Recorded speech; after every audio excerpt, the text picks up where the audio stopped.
And what's up, everybody? Back to the Fandom Collective again. Another of Rook's first time watching some movies. I think I'm on number 6 now. I will be doing, I think there's one that I did not cover that I watched yet, which I'll do later this week. But for right now, we're on number 6, and They Live. I think They Live has been recommended to me the most, or FANZCENE recommended it to me so much, it feels like it was the most. I don't remember. Yeah, I don't remember. It's a great John Carpenter flick. Oh yeah, it's John Carpenter. Yeah, I almost missed that because I was getting some things gathered while credits were going. I totally almost missed it. It's John Carpenter. Yes. What year did this come out? I did not check before. I believe it's like 19. I want to say 83, but I could be 85. And that's a couple years after The Thing, right? Let me check real quick.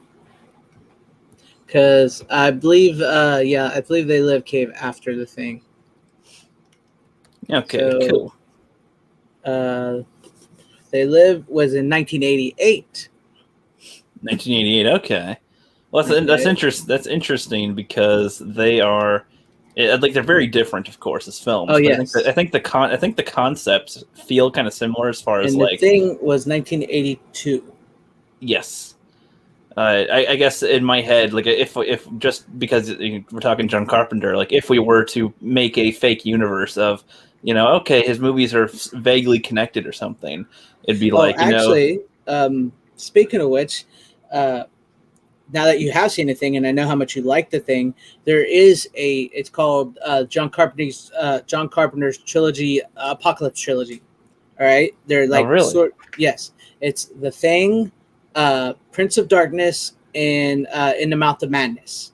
They're not really connected, but it's his vision of like apocalyptic thing. It's called the Apocalypse trilogy, John Carpenter Apocalypse trilogy. So is that like in reference to if whatever event happens in there, it could destroy the world, essentially? Yes, essentially, each film deals with like the oncoming apocalypse and how have you ever seen the Cornetto trilogy?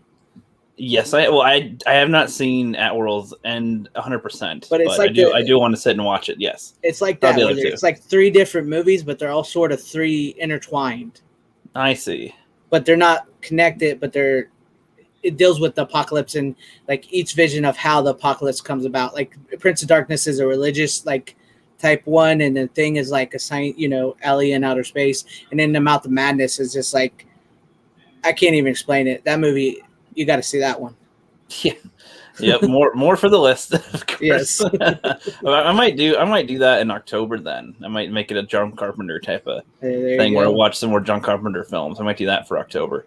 That might be a good idea. But like I was thinking, like if The Thing in a scenario, like if The Thing were to have escaped and it took over some of mankind, it's a shape, because The Thing can take human shape essentially, yes. And then these alien creatures are disguised as humans. I feel like it's a similar concept that he maybe was like, okay, I'm not going to use my same idea for this film, but I'm going to, I'm going to take a part of that idea and make it the premise of this film and see how that goes. That's kind of what I was getting the gist of. Yes. Watching that. And yeah, so I actually, this is another film that I had no spoilers for. Oh, that's great. The only hints are memes, I suppose. There's a lot of memes on this film on They Live, and yeah, I guess I could kind of guess the premise. Like, okay, there's obviously the cover tells you what it is. Like, okay, he's got sunglasses on, and it shows people underneath. Sometimes they're aliens, something, or monsters, yes. or lizard people. I mean, if without seeing it, I mean, I could have, it could be a guess either way, but It definitely has the alien aesthetic there. And yeah, that was at the very beginning. I'm watching it, and I was like, okay, is he going to be a hitchhiker? Okay, nope. Okay, he's a homeless guy. Okay, he's going, and he's looking for work. Okay, that's cool. All right, nobody wants to hire him. Oh, it sucks. And okay, you're trying to do this. Okay, cool. You get a job at construction. That was quick. Nice. And I was trying to guess where it's going, and then it goes to the little TV, and they're watching. The signal gets broken up. The homeless guy's like, this is stupid. It keeps on hacking. Them dang hackers always getting into our TV all the time. And then I forget why he goes to that church area. Because he keeps seeing him walking in and out, and he kind of can tell there's something going on there. And like the signal with the TV and stuff. He he notices things.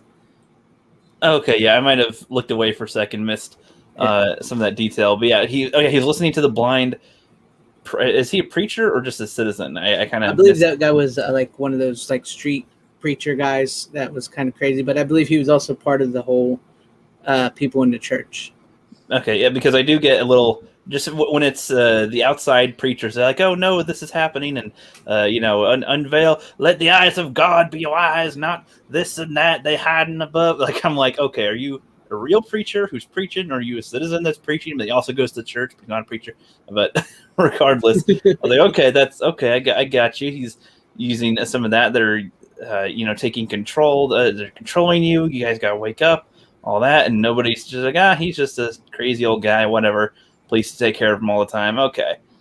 And I was like, okay, I got this. And then from what I was picking up, some of the dialogue that characters are saying, like, yeah, sounds like there's a cult nearby.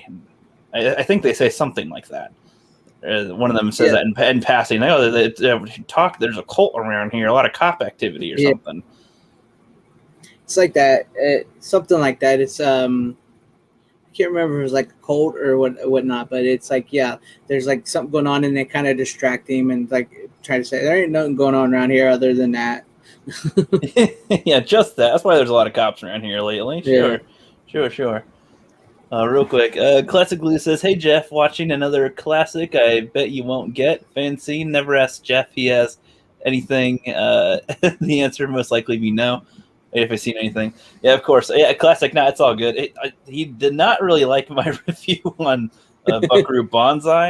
I mean, that's because I was kind of binging these movies, and honestly, I don't really like that format of trying to. Oh, I love Buckaroo Banzai.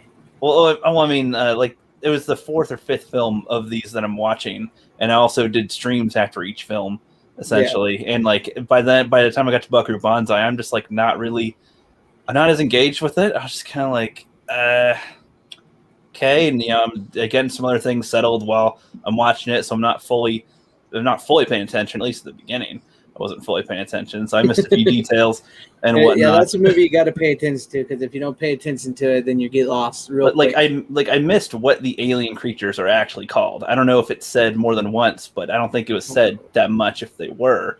And it's been a while since I've seen that one, so I can't. And then it was just like details of I know they say they're they're an alternate dimension, essentially the eighth dimension. Yes. But it's like, but to me, I'm like, well, what's the difference between a dimension and a parallel universe? Because there's different. And to me, those are similarly described. Like it's the same plane, but it's different plane. Like it's there, but it's not there. Same. I don't know. I was like, okay, it goes to different discussions and stuff. But yeah, with all these streams after watching a movie, I end up going on to different film topics at some point during them. But I think that's good. It comes out of it sometimes when there's a film and things get brought up. So let's go back to They Live here. And yeah, so he's watching the thing. He's going to the church thing, and they got their little satellite in there trying to get the signal going out there. And okay, it's something. It's 80s technology, so it's like, okay, that works. They're trying to get the word out, but it's difficult. They're trying to be low key because they're getting onto them now. They're starting to. The aliens are catching on to this little terrorist group around here, and I was liking that. And then they give him a bunch. I forget. He got the box of sunglasses. Did they tell him where? It's like the cops show up. Yeah, I believe the cops show up and start taking out all the homeless people. And I believe he found the sunglasses earlier when he went in to investigate the church, and he put them in a place in the wall or something. So when they show up, he goes back and gets them. Okay, yeah. I guess when the bulldozer came through and all the cops were arriving with the homeless people, I was a little confused. I was like, okay, I know that they're there because of the guys that were boosting the signal out there. But I thought that'd be more on the church specifically, but they're clearing out the whole homeless area. It's like also like the whole thing, like even like sort of what's going on today, like the homeless problem. So like the big rich, well-to-do politicians and them trying to clear that crap out so nobody sees it. They don't want people to know about it. So they kind of like use that, and then with the church. So yeah, I got you. Yeah, and I was like, okay, yeah, I can see some of the connection to modern life and everything with that. I was like, okay, see what they're doing. Yeah, pushing all the homeless out, and why not? And then he's on the run a little bit, trying to run away. I wasn't sure if they were specifically trying to arrest the people there, if they're just clearing out the area, because from there he finds the sunglasses and puts them on and everything, and then shortly after they're looking for him. So I wasn't sure, like, if it was just because he saw them, or not to get too far ahead. But if you notice, a lot of those homeless people are near the end of the movie in the or in the rich, they want them to comply. So like they if they don't comply, they're just going to kill them basically. Okay, but if they comply, I only recognized the one homeless guy. Of course, just one homeless guy, but most of them were pretty much killed at that point because they weren't going to give him. They were like the salt of the earth type people who wouldn't give up. Okay, that makes sense. But then, all right, so going around. Hold on, trying to figure out how, because each time we're talking about these, it all progresses in a different way on how we talk about the film, pretty much. So I guess we can get back to following the progression of the story in a sec. But you suggested this film to me for the longest time, and when did you first see it? I suppose I first saw this movie. I probably was about 12. Maybe. Wow, damn. Yeah, I've been watching these movies. You got to understand, Rookie. Like, you're the rookie, right? Because you're just now seeing all these. I've been watching these movies since I was like 5 years old. I used to stay up late watching them with my brother, and I would hide around the corners watching scary movies. And then that's just, I've been watching them forever. So that's how I know them. And then when I got older and started to rewatch them, I understood them better and followed them better and got what they were going for. Nice. Yeah, so I was probably pretty young when I saw this. I think maybe 12. I think. Did you ever think after you saw that, like, did you ever look at people a little strangely, like? Yeah, there's always you always get that in your head when you see something like that. You kind of go, what exactly is going on here? Is something up in the world? It does have that Illuminati type of sense, and yes, the main thing I was getting out of it as it was progressing. Sorry if I do kind of jump around a bit. I mean, I feel like walking through it's kind of pointless if everybody's seen it anyway. So we'll just talk about beats from the movie. So so basically, when he gets the sunglasses on and he starts seeing it for the first time, my first thought was it does seem a little simplistic.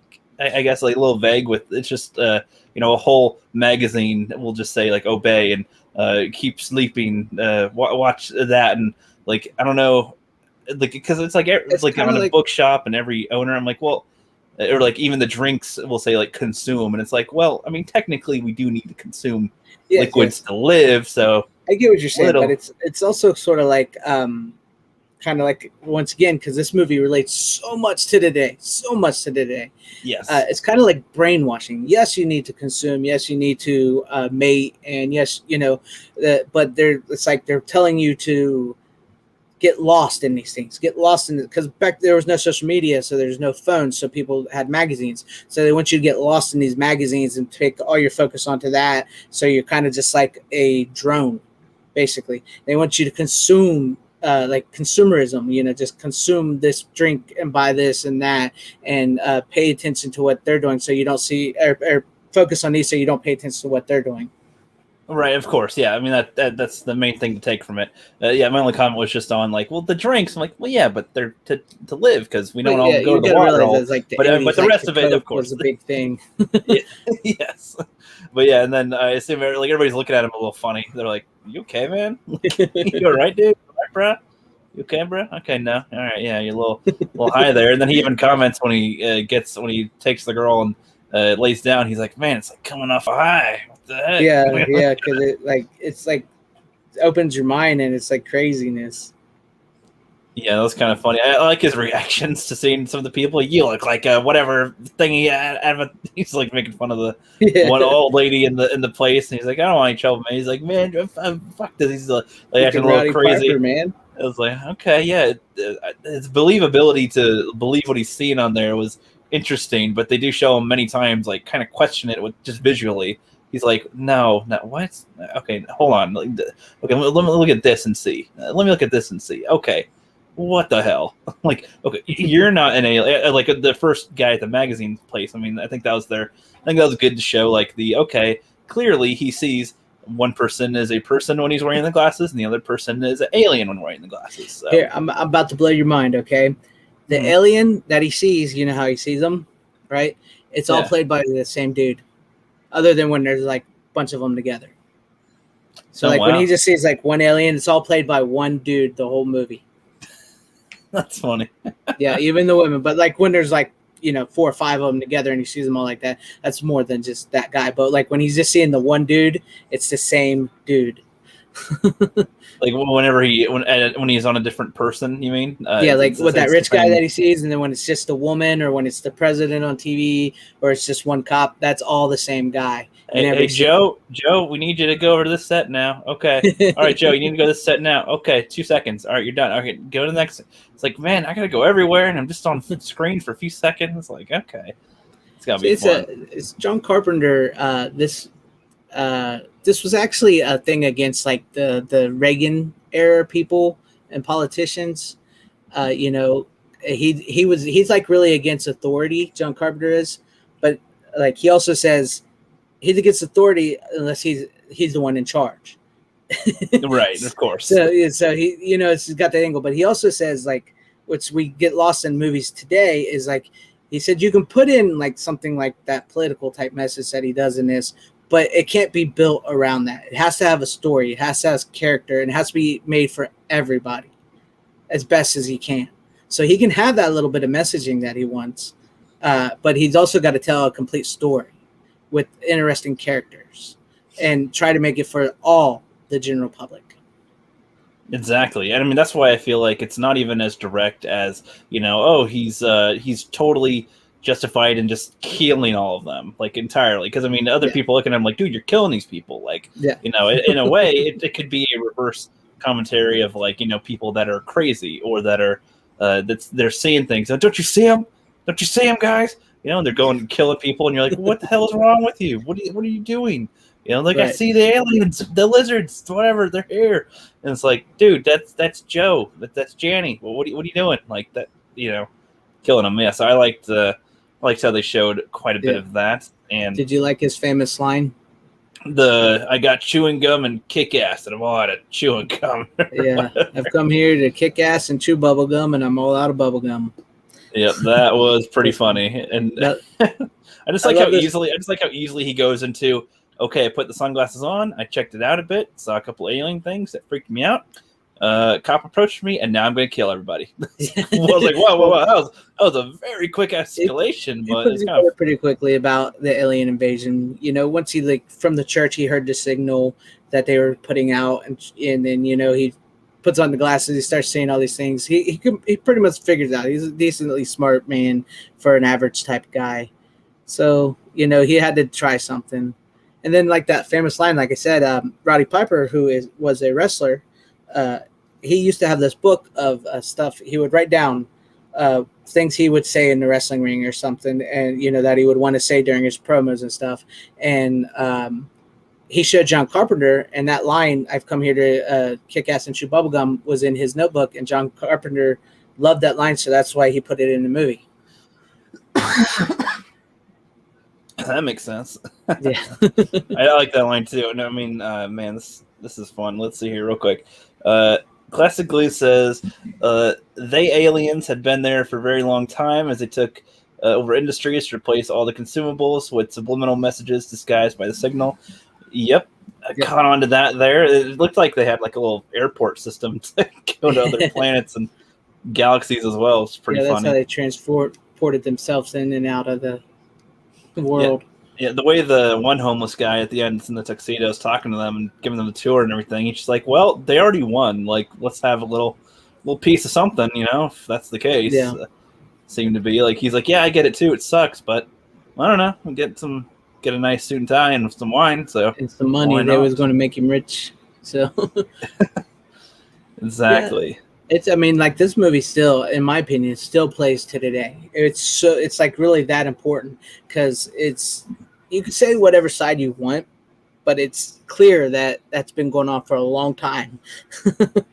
Yeah, I'd say the main interest is to keep everybody.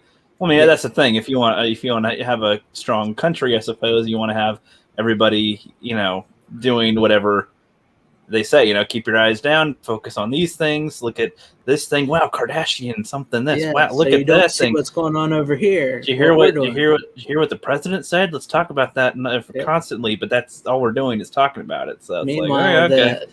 the rich and the elites and the aliens are taking over. Totally.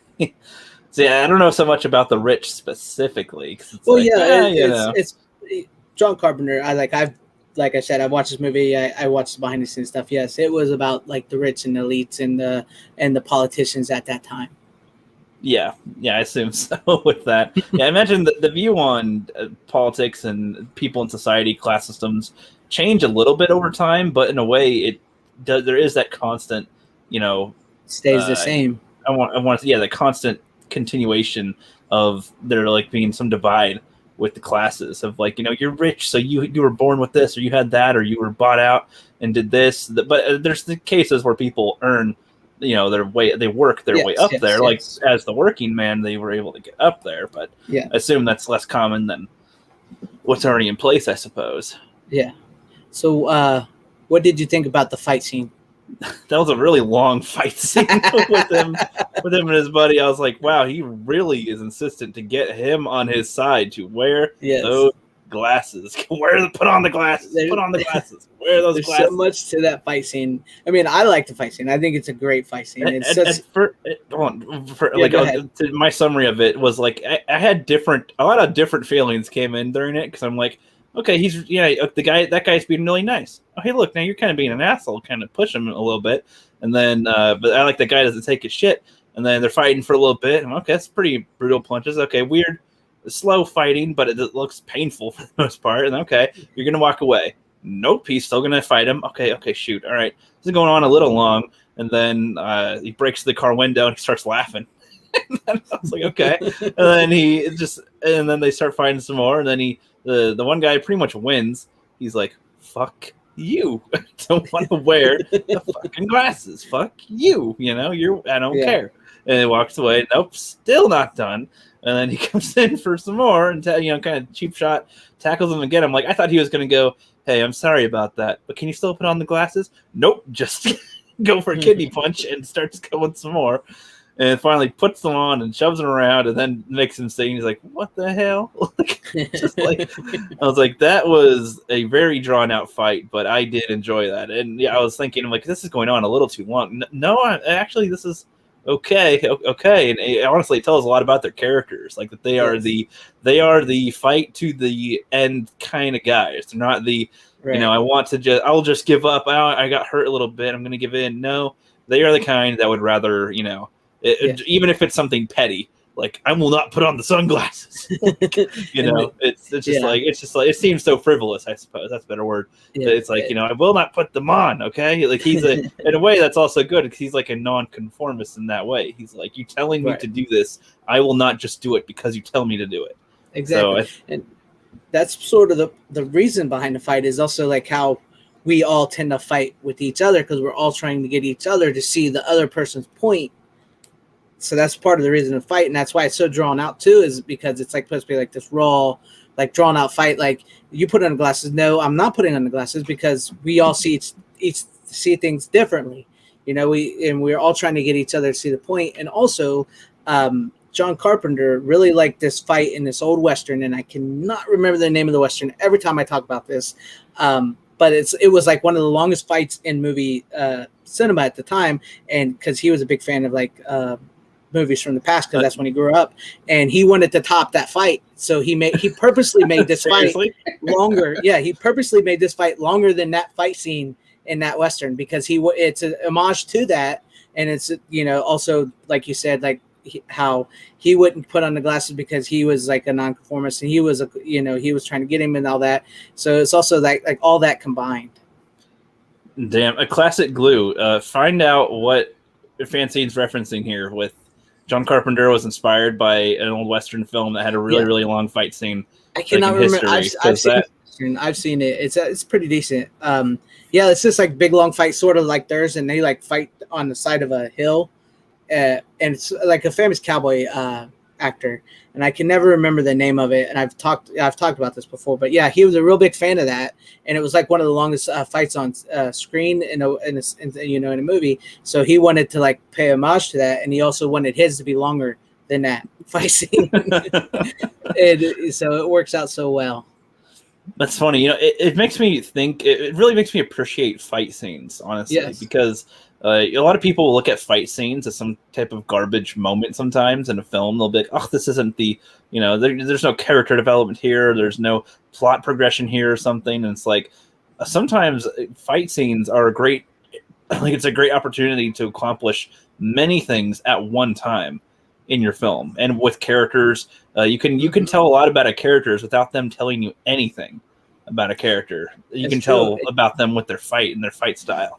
Yeah, and you learn a lot about those two guys in that fight scene. You learn, their toughness, what they'll stand for, what they'll put up with, and what it takes to, get to reach one another, and you learn so much about them, and it's actually a real big character building moment in the movie. Yeah, both the fight actually kind of showed me how different they are from each other. If some people thought they were the same, I don't know. I took away that they're different because the way that what's his name? I am forgetting. I can't remember his name. Frank? Was it Frank? Frank, yes. Frank is the guy. Okay, so Frank's fight style is different than our main protagonist here. His is more.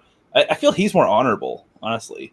Like Frank was more, I'm here, I'm trying to help you. I heard that you killed some people, but I gave you your week's pay, and that's all I can get you. Now try to hide somewhere, get lost, don't fuck with me. I got my own life going on, and it's like okay, whatever, and tries to give him the stuff. And then with Frank, as they're fighting, Frank a few times basically wins. Like he wins a couple of times as far as he gets the other guy knocked down on the ground for a little bit. And he's like, okay, this is done. I'm walking away. And he's not going to push him anymore. He's not going to inflict more damage. He could have kicked him while he was down multiple times and beaten him even more, but he chose not to. He's just going to walk away. And then you see the protagonist. He is more of the, okay, I'm losing, but I'm going to try to, cheap shot you in the balls. You're taking a breather after beating me. I'm going to try to blindside you and attack you when you're not looking. Like, that to me, that was, but they're both trying to get to their point, but they both have different moral standards to get to their point. Yes. And that's like, once again, that's Roddy Piper's character, sort of. He was like sort of win at all costs type of guy in wrestling and stuff. So, I mean, I would say he was honorable himself, but he would also do anything to get his point across. Well, yeah, that's what I mean. It's not like it's dishonorable. It's not like it's dishonorable, but it's that it's usually seen as a cheap shot if they're not looking and you're doing it. But they are technically still in a fight. So yes, it's he should have had his back turn. He should have had his back turn. He's too trusting. That's a little. That's a weakness in sometimes in combat. You're like, I trust that you won't do anything nefarious while I have my back turned. It's like, well, should have left the area more confidently if that was the case. You kind of left yourself open for attack.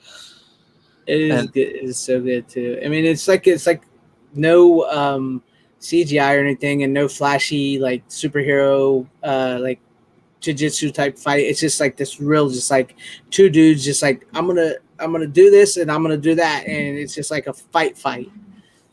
Yeah, it felt fights like this. Usually they catch me off guard a little bit because they're not edited in the typical way that I'm used to. But I'm glad that I see them when they do, because it's like, oh yeah, this one feels kind of real. This one feels like, well, because it's more like a I throw my punch, you throw a punch. I get hurt, you get hurt, and they look the way that they start fighting. It looks like they're fatigued, very fatigued. And they're not just panting. They're just like their arms are slouching. Their form is getting worse. They're getting the blood on their face. They're looking more desperate in certain times, and the camera doesn't need to cut away a bunch of times to show it differently. They cut just a few times around the fight here and there, and I'm like, this is good. This is nice. It's mostly because it's not giving me a headache. It's like a non-headache fight is very pleasant. And it helps that the colors aren't too bright. Exactly. And then also another piece to that fight scene. Honestly, I think the fight scene is probably my favorite part of the movie. Now that we're talking about it, a little more in depth here, just so people know, I literally just watched the film like 5 minutes before we started the stream. I finished it, so I'm still letting the film sink in a bit. And as we're talking now, I think the fight scene is my favorite scene in this, and also because even before talking about the dynamics of the fight, the fact that they had the sunglasses as their choice. Because, when they go to the one little bunker or garage or whatever later, they get contacts to see, right? Yeah. Instead of sunglasses. Now, I thought that's, at first I was like, well, wait, why didn't they just start the film with the contacts? And I'm like, you know what? I'm glad they didn't, because that way he's able to, it's easy to, it's an object for him to find with the sunglasses. It's easy enough to find a whole box of sunglasses. That's good. A good visual object for us to all see, whatever. That's it. They're inconspicuous, but, can change the look for a bit, can look cool, especially in the 80s, right? They're trying to, have some swag factor a little bit. And then, you put on the glasses and it's like a screen in its own way. It's like, okay, you got that. But you don't want to have them wear sunglasses the whole film. Exactly. You don't want to have them on the whole freaking film here. That'd be ridiculous. Right. And if it was contacts, how the hell is he supposed to show anybody? Simply, like, just, you can't just put on the contacts. That's more complicated than put on the sunglasses. Right. And it was easier once they got the contacts at the end, because there was a lot of action sequences coming up. They couldn't have the sunglasses keep falling off, Yeah, exactly. they turn their head, and it flies off. Yeah, so they had to have that on there. But yes, it works so well with like finding the sunglasses in the beginning, how that like opens your eyes. Like you're taking a pair of sunglasses that are designed to shade and shut, like sort of block your eyes, and you're putting them on, and it opens your eyes to the world going on. So that's such a great, fascinating little thing. Yeah, exactly. I mean, there's a lot. See, it's like that would be one element that I would think isn't that important, but it's like the key thing for the film is having the sunglasses. But then they aren't in use after they have served their point. Like, if it was everybody, here's your sunglasses, everybody, dude, that'd be weird. Yeah. Like, I'm trying to imagine a movie with people just with the main characters only wearing sunglasses. I'd be like, okay, this is a little ridiculous. Well, The Matrix. That's pretty close. That's pretty close. Yeah. Yeah, he says, and you can't force anyone to wear contacts. Yeah, exactly. It'd be very difficult to shove those suckers, especially after their fight scene. Open your eyes. No, open. Not your mouth, your eyes. Yeah, put it in. Like Classic Lou mentioned earlier, if you didn't see it, they actually redid this fight on South Park between Timmy and that other kid. And between Timmy and Jimmy, they did it shot for shot. This felt very familiar to that fight scene, actually, because I have seen South Park growing up. Yes. I've seen South Park many times, many of the episodes. And when I was watching South Park, because I saw South Park, Timmy and Jimmy, I saw that way before I saw They Live. Yes. And that fight was a little drawn out, but I just thought it was just like, okay, it's just, drawn out because it's crippled people fighting. So that's kind of funny. And it's time for the crowd to come there and everything. And now you're talking about it. Yeah, he's like, put on the hat. And he's like, no, put on the hat. It's put the on exact same fight scene too. And he's like, put on the sunglasses. That is a good point. See, that's how much this movie is ingrained in people. That's something I'll benefit when I watch more of these older films. I'll be able to know what the hell South Park's referencing sometimes, because some things I just think are something funny that they're doing and I don't realize is a reference, but I know they reference a lot of things, but if I don't know it's a reference, then I don't know it's a reference or just an original thing they're doing to be funny. So that's another layer to enjoy South Park as well. Yes. But see, it helps you enjoy so many other things. Yes. Man, that makes me want to look at other fight scenes where like somebody, like the protagonist, wants a character to do something and see how them and another character interacts, because I feel like they usually rush things or they over edit them. They, don't make it, feel like it's, reached its conclusion or something fairly to it. And or go ahead. No, I was going to say I was letting you finish first. Yeah, and I guess that's one thing that I want to see more of with fight scenes is, can your fight scene, like, can the way that a character is fighting tell me about the character? because that's something that I don't think happens enough. Like in the Marvel movies, I think some characters they have down, but like some are just like, generic punchy kicky, and it's like, okay. And then in some other films, it's just more, I'm gonna tell it, just very telegraphed, I suppose. And it's not really it's not telling me anything about them or like the way that they fight sometimes. But like this was a great one that shows like what each character will do with how they fight and how far they'll go to the fight and how tired they'll get. Yeah, it just tells you, it teaches you so much about these two men at this moment in time too. So, like if we weren't to see any of them, like if we weren't to see either of them before this point, we'd be able to extract a lot just from the fight scene alone. Like to show this to somebody that hasn't seen the rest, just show them the fight scene and say, so what can you tell us about the characters? That'd be a good little test. Speaking, how do you feel about fighting movies like boxing, UFC type movies? I haven't seen that many, to be honest, as far as like wrestling or fighting. Like, if you want to watch a movie that tells a story through fighting and about what type of character they are, watch the movie. Like I recommend it to you. Watch the movie Warrior. It's a newer flick, but it's a really, really good one. It stars Tom Hardy, and I cannot remember the other guy's name at the moment, but they're like UFC fighters, and they're brothers. Yeah, I've heard of that film. That is on my list to see. I think I've seen bits of it at my dad's house once, but I didn't have a chance to finish it. So that tells a really good story through fighting, like UFC style fighting, and about what the characters are and what they're striving for. And the literal final thing, I'm not going to spoil or anything, but it's like it's what do they call it? What is it called? I'm losing my train of thought here. I can't. It'll come to me later. But it's a very good movie, so I would check that out too. Yep, that is part of the plan there.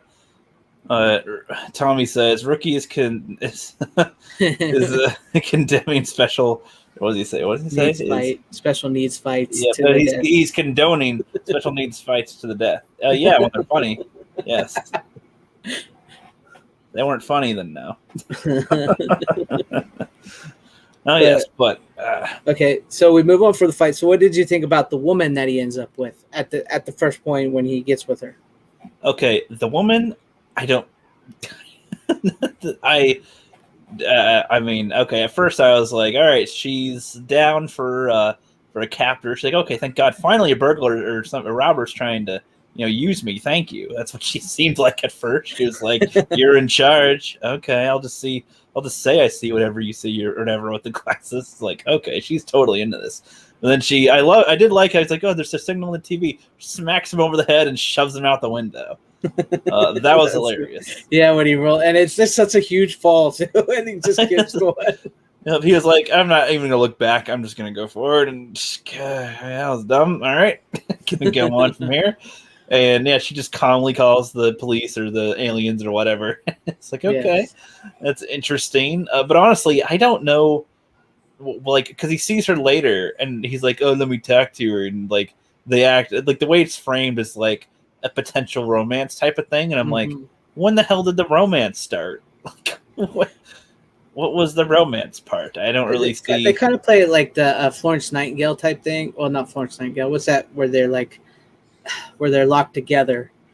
But like they're not even. But they're like not even for like your captor of 10 minutes. Like I don't know. Like I've seen situations like that can make more sense to me. That it just seemed very rushed. It was kind of weird. That was sort of thrown in there for what comes later. Right, I agree, and I mean they do, but I mean it was a little bit of a rush type relationship, but it was thrown in there for that. Like if they wanted us to buy it, I don't really buy it, like the relationship bit or that they care about each other, because it's also that's why she was hired, Meg Foster, she's a brilliant actor. She's been in tons of like 80 movies, but that's one of the reasons why John Carpenter hired her, was because like her eyes, how bright her eyes are, and he wanted a woman that could come off sort of like innocent, but yet also like there's something to her, like maybe she's not, maybe she's a little bit menacing as well, like you don't know which way she's actually going to go. I mean, I suppose I kind of was like, oh, she's when she was at the place and she was like, no, that place is clean and whatever. I'm like, oh, she's gonna betray y'all, and then they get broken in on. I'm like, oh, and then she gets away. She's the one that gets away, and then they meet up with her at the place. I'm like, well, I mean, obviously she's bad, right? And then she kills Frank. I'm like, oh, wow, this is just very quick. And like the fact that he was like, oh, I gotta go back for her. It's like you. I don't know. Like, I just don't really. I will say that's probably my least favorite part of the movie is how Frank goes out. I kind of thought he went out in a way I didn't really like, but it doesn't like really burn my enjoyment of the movie, you know. But I do feel like I feel like Frank would have saw that coming. Yeah, that he would have reacted a little better to that or something a little quicker. Based on his fight earlier, he would react a little faster, but that's all right, I guess. Maybe he's tired, sleepy. With it.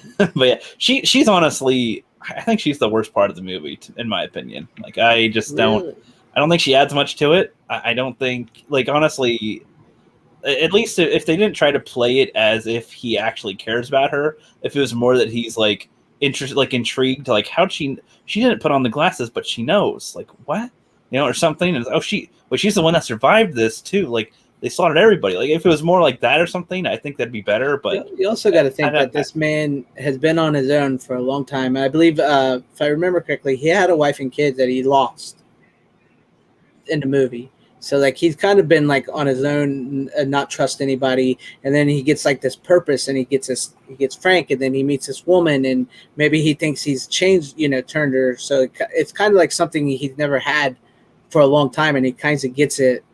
And he doesn't want to lose it again so quickly, if you get what I'm saying. I can understand getting there, I suppose. Just, I don't know. When I was watching it, I'm like, wow, wait. So you literally got in the car, had her drive you to her house. You're at the house for a couple minutes. She throws you out the window.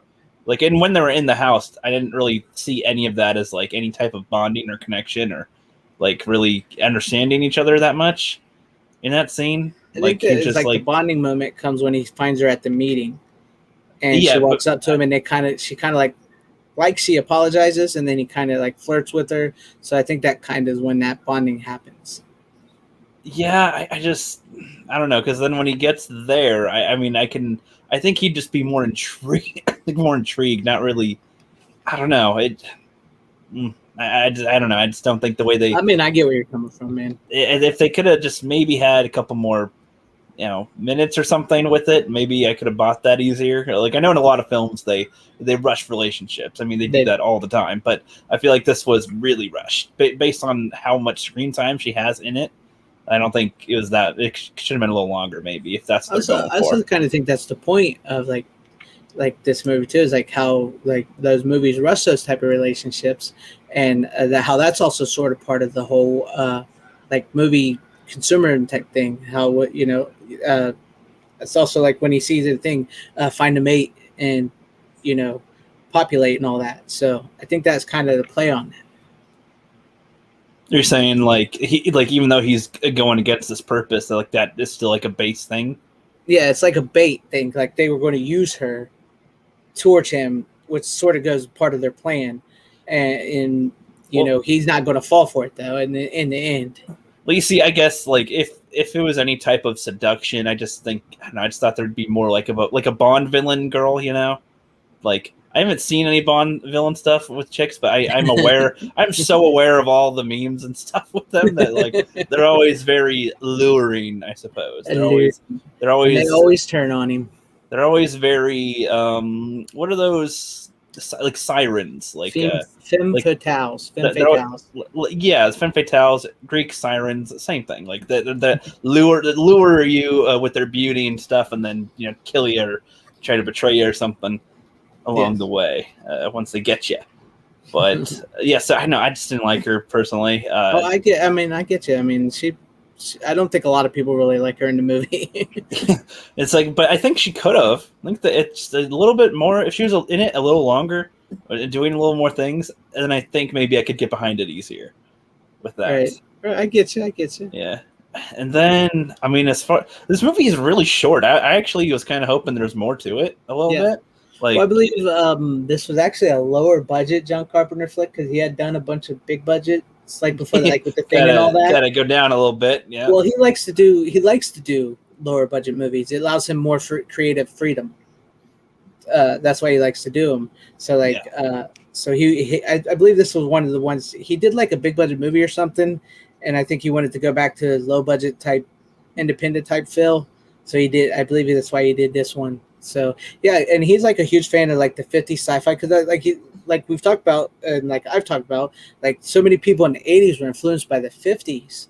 So that a lot of that's in their movies. So like when he puts on the glasses and all the black and white, you see the little spaceship. That's literally what they did in the 50s, like with matte paintings, very cheap on the down low, exactly, because that's like his homage to it. So and he brings that into the movie. I see. That's a clever way to kind of get that in there if you're trying to do an homage to it that way. That's a good way to do it. Yeah, because he loved. I mean, he's known for horror, but he loves like 50 sci-fi. That's his like favorite. Yeah, that does kind of come out there, I suppose. Yeah, but yeah. So he and Frank. So if we're going back a bit with it, so yeah, he gets knocked out by her, knocked out of the thing. He's on the run still, kind of, and then he. After that is when he convinces Frank and us to fight and everything, right? And then, yeah, they meet up with the guy that was one of the people at the church from earlier. I think so. Or because he said because the guy recognized Frank. He's like, Frank. You talk about the guy in the suit. Yeah, in the coat when Frank was going upstairs, the guy was like, Frank, and then they cut to I think that same guy is saying we're having a meeting tonight with whatever. Was that guy in the film earlier, or was that the one that was watching TV with him? Not that same guy. No. So it's after the fight scene, and they go to the hotel, and then it's the next day, I think, and where they've recovered. Oh yeah, it was the guy that was in the church that that was making the sunglasses with all the people. Okay, yeah, because I wasn't sure if all the people in that church got caught and beaten, because I don't know if that was implied before. Or if some of them got away. I wasn't sure. A few got away, but most of them were pretty much killed. Okay, yeah, I wasn't sure. I wasn't sure if I missed a detail on that or something. So, yeah, so then he tells them about the meeting. They go to the meeting. They got their little guns and equipment and everything, and they're like, oh, there's no aliens here, fellas, and gives them the contacts. And I was like, okay, that's a great change of pace, especially since they're all indoors. It'd be really funny to have them all wearing sunglasses. Nancy, here's your sunglasses and everything. And they put the contacts on. They're trying to come up with a plan. They're like, okay, we need to continue. I was wondering if this is part of the commentary, and let me know if you think this is what it is or anything too. Like when the guy was saying, we need to bide our time. We need to just still like clock in and do our stuff and make it look normal. Like, that's a good plan, sort of, but is that a form of conformity still? Well, I don't know if it's a form of conformity.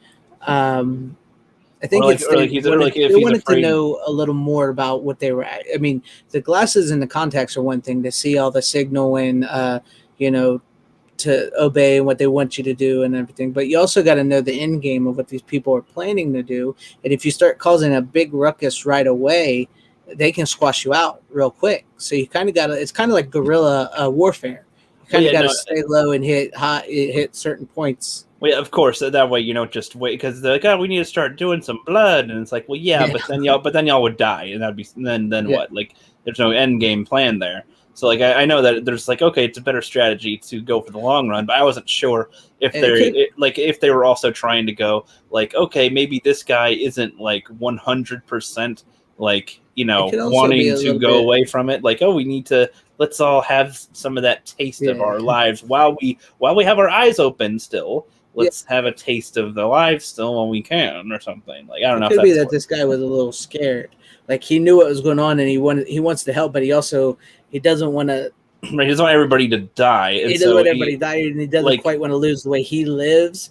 Maybe he has got a little comfortable living like a normal everyday type life. Yes, but he knows what he has to do. But maybe he's a little scared, so he doesn't want to do it right away. It's because I can understand that too, where things are moving too fast, and it's like, well, hold on, if we can just slowly, ease into this type of thing, out of, understand what we have in our lives and what we're giving up by doing this, and we can, instead of just leaping to the conclusion of whatever's going on. And, the goal being if you can open more people's eyes slowly, then, more people will be aware and numbers will change. And like, that's all good too. But I just didn't know if there's layered stuff, if that was also an extra layer on top of that, possibly. I think that's kind of a layer to also a little bit of guerrilla warfare tactics. You don't want to do it, but also maybe he was a little scared, because maybe things were moving too fast. Maybe he wanted to be a little conformist a bit before they did anything big. Well, I guess conforming isn't the right wording. I mean, just comfortable. Like that's what I mean. Like he doesn't want it to be, because we saw how many cops were out on the look for them and how determined. And there's a lot of humans that are also being used to hunt them down as well. So they don't want to hurt. They're on home front essentially. They're on home turf. They don't want people that are innocent getting killed too. So we can't just start shooting at everything, and kind of like how our protagonist was earlier. Freak a lot of people out. A lot of people tell something like that, doesn't he? Like you can't go around just doing stuff like that. I think he says that, but I don't know. I don't know if they did that as a nod to the protagonist. Like you can't just kill everyone. That's not going to work out very well. But that's kind of what I was thinking. I was like, that is kind of if you are trying to strategize, you can't even if you have the means to take out a bunch of aliens. Like you have a lot of humans that are in your crossfire and in the way, and won't believe you or might attack you or might just anything. Not because they're on the other side, but because they see you being crazy, shooting somebody. Like, or be scared of you because you're the monster. See you as the monster. Fight smart. Right. So I thought that was pretty good. I don't know. I just don't know if you ever had that discussion before with. Oh no, not really. That's like for the first time I've discussed this part of the movie like that. Yeah. Okay. Yeah, I'm hoping that I'm bringing newer commentary to some of these films. Everybody that's seen these and talks about these, I have no idea. To be honest, you're pretty much hitting everything that that's ever watched this has hit it. I mean, some things you've got a little different here and there, but you're pretty much flowing right along with what most people see when they see this movie. Okay, very good then, yes. And then, so a whole bunch of cops, like 100 or so cops come in and just lay waste to everyone inside, except for a few people that we recognize. They take out a few of the main people, so we see it's like, oh shit, this is, boom, it's going down now. And there ain't going to be no regrouping after this, that's for sure. And then they are on the run on the street and getting gunned down still. And I was like, the girl somehow seems to miraculously live out of all this. I don't think they're aiming for her. That's what I was thinking, but she still dies at the end. Well, I mean, when they get attacked at the base, and like she's really in their sights, and everyone else is getting killed. Well, that's because she's the one that called it on them. Well, I know, but this is before it's revealed that she is with them, and I was thinking the whole time, like you're obviously bad, right? Like this isn't. Is this a subversion that you're good? Because I don't think. I don't know about that. As far as pointing to you being bad, I was like, was anybody else tricked that she was good? Because I was just immediately like, you're gonna be bad, aren't you? Like, I don't know. That was my thoughts. I don't think most people assume that she was good right off the bat. Maybe there's part of them that was like, I don't know, maybe not. She was just kind of that way. I'd be curious because I can see people. There's based on other movies too. It's hard to tell what a new movie might do. Or what a movie might do sometimes. Yeah. But so we move on, and they're in the alleyway, and I don't remember when did one of them get a watch from one of the guys. I think I missed how Frank got a watch. I think he steals it off one of the people one of the rich people that he takes out in the early on. Okay, well, because this is before they go to the rich people's ship. Was this? Did he sneak by one, or was it off a dead body? I think either he takes it from somebody, or don't they have when he goes to the meeting? Don't they have a bunch of that stuff on the table? They might have. I might have missed. I really don't remember where he got the watch. Because I was listening. He kills one of them and he puts the watch on. Okay, yeah, that seems more likely because I think in the garage. I think it's right before they go there. Yeah, because in the garage they mentioned something about the watches, and they're like, "Oh yeah," and they're describing it a little bit, but it didn't seem like anybody else had a watch on them that had that ability. So I was just and I wasn't sure if either he gets it when before he goes there, or he kills one of them when they come up and start killing everybody there. And I think he kills one and maybe takes it. It's either from there or before there. No. They give him one. They give everybody one in there that they've got. Don't they? Oh, they did. I don't quite remember, but I know it's somewhere around that part when they go to that meeting and she's there. Okay. Well anyway, then so either it was broken or he breaks it, and then a portal opens. Yeah, that's how they just like disappear. Yeah, they do it earlier, and when he's in the convenience store, he vanishes. And the person vanishes when he goes out to get him. So that's kind of how they end up down into the sewers or wherever that is that they go to their place.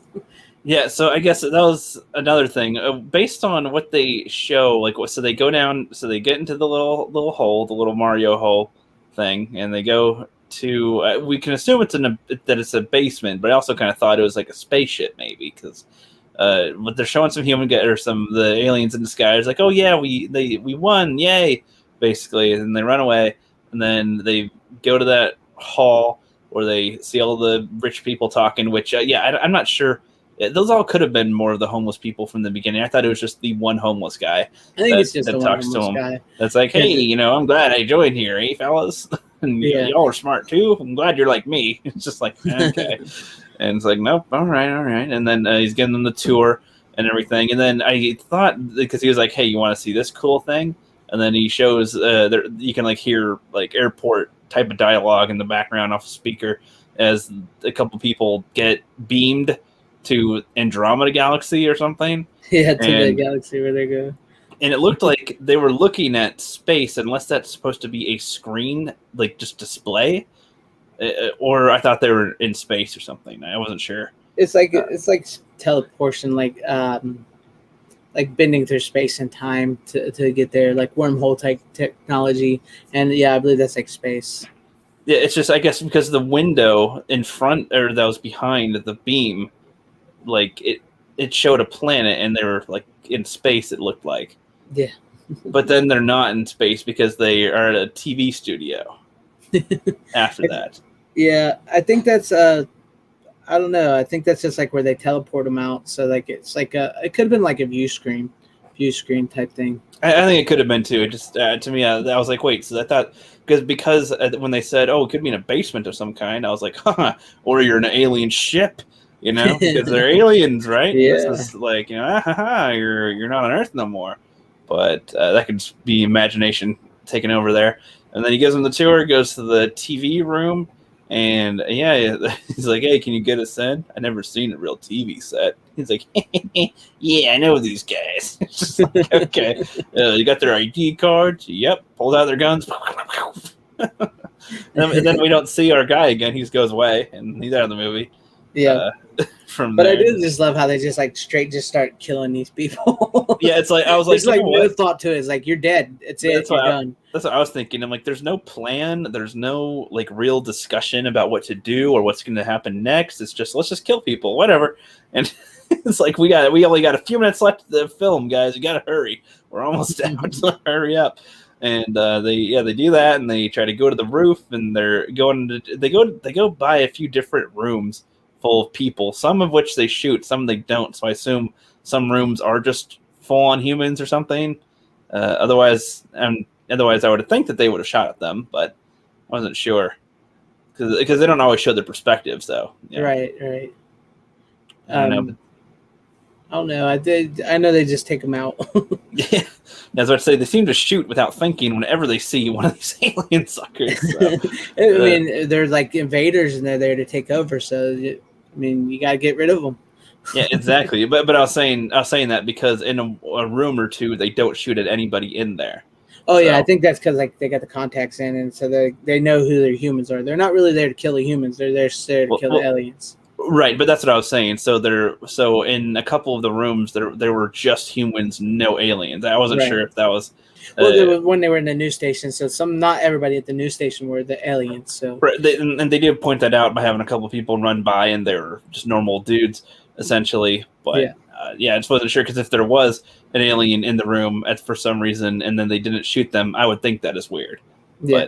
But they didn't shoot anybody in one of the rooms, so that's cool. They move on. And they are about to go to the roof, but then Chick kills Frank. Yeah. Which I will say that is my least favorite part of the movie, because I don't think Frank would have went out that easy. I mean, I get that she was going to be the double crosser. Like you said, it's clearly, like I said, Carpenter hired her because of her eyes and how she can come off as menacing and innocent at the same time. But you like you said, and most people that see it, you knew she was going to double cross him. And I don't think Frank would have went out that quick, that easy like that. Yeah, well, it's not just that. Like, when they see her, when they come across her, he's like, hey, you're here. Come on, let's go. And it's just like, la-di-da, here we go. Let's skip to my loo. We're going to the upstairs. And it's like, I was like, you're not seriously thinking it's like that easy, right? Like, she's just, oh, yeah, oops, I just wandered here I just wandered to work after we all got almost killed. I just wandered into work. I don't know. That just seemed like an odd thought process to do. But I guess he's high on adrenaline from all the killing and is trying to go forthwith. So I was like, okay, he's going forward now. All right, that's cool. And he's like, hey, we good, Frank? I'm good. Yeah. Okay. It's like, what? He's like, his turnaround face almost wanted to go, what? He's so shocked. But I mean, like you said, I maybe felt a little rusty relationship, but I also felt like it was him, like he had lost so much in his life and he had sort of found something. And even though maybe he did have an inkling that she was bad, but maybe he was also kind of hoping that maybe he found a kindred spirit, I want to say, in her. And yeah, it was rushed and it was kind of like, oh, you believe this woman this quick. But yeah, I get where you're coming from. Yeah, but he does kill her without too much hesitation. Yeah. So I mean, once he knows that she's on their side, that's it. She's done. Yep. He's like, nope, screw you. Screweth you with. Yeah.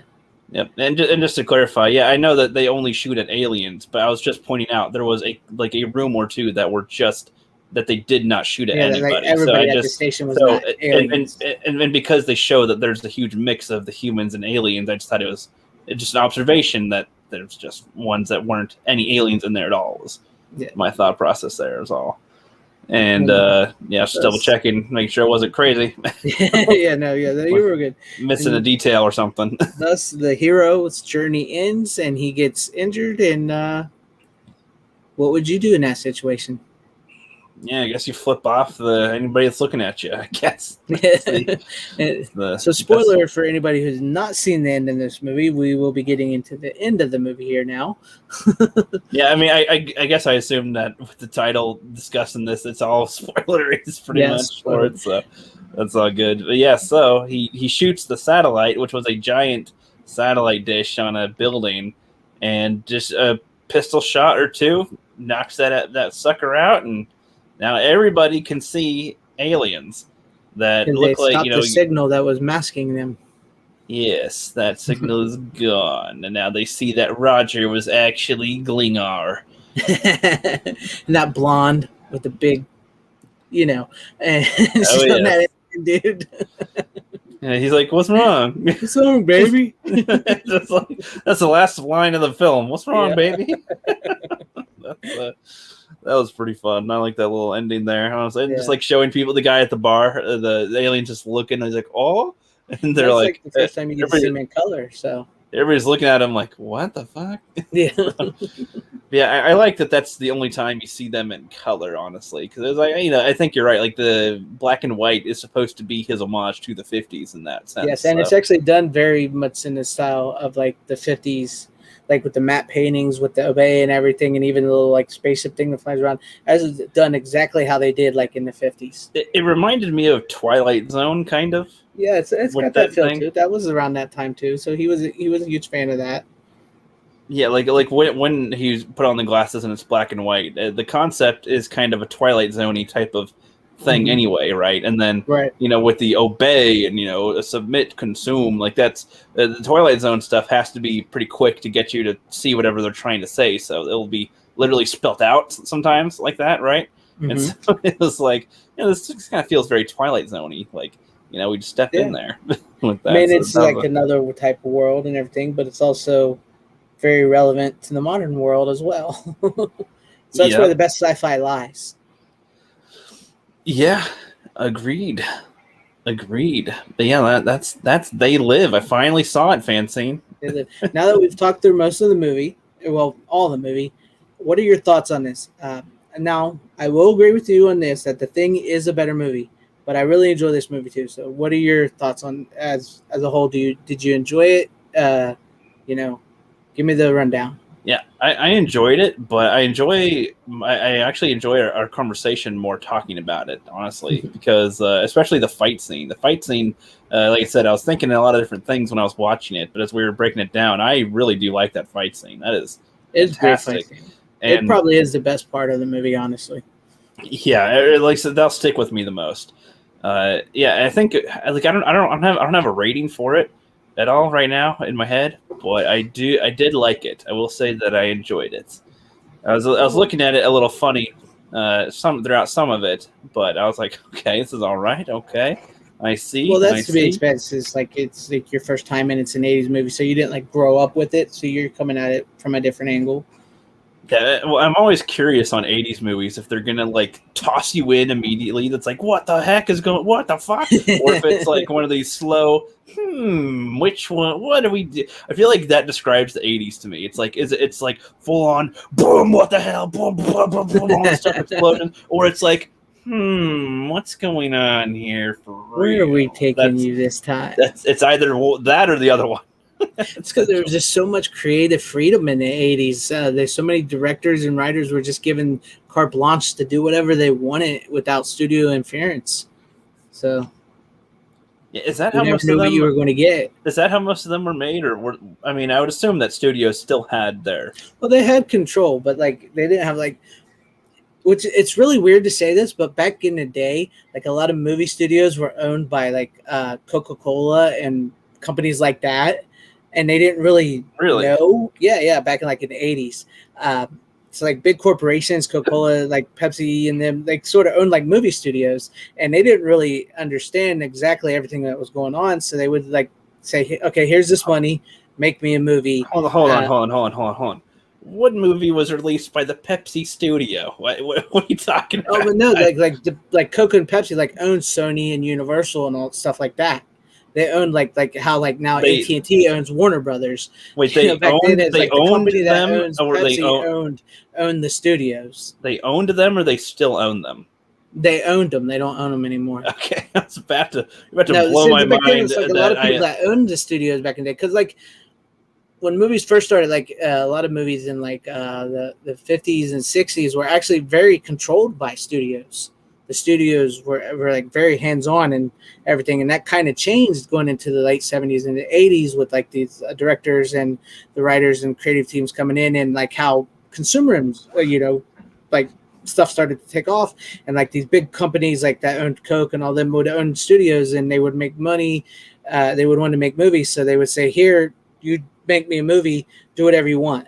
So they had carte blanche, and like near the end of the 80s and like halfway through the 90s, it was like when the studios started taking back control of these movies, which you can kind of see, especially around like 1999, year 2000, when these into where we're at now.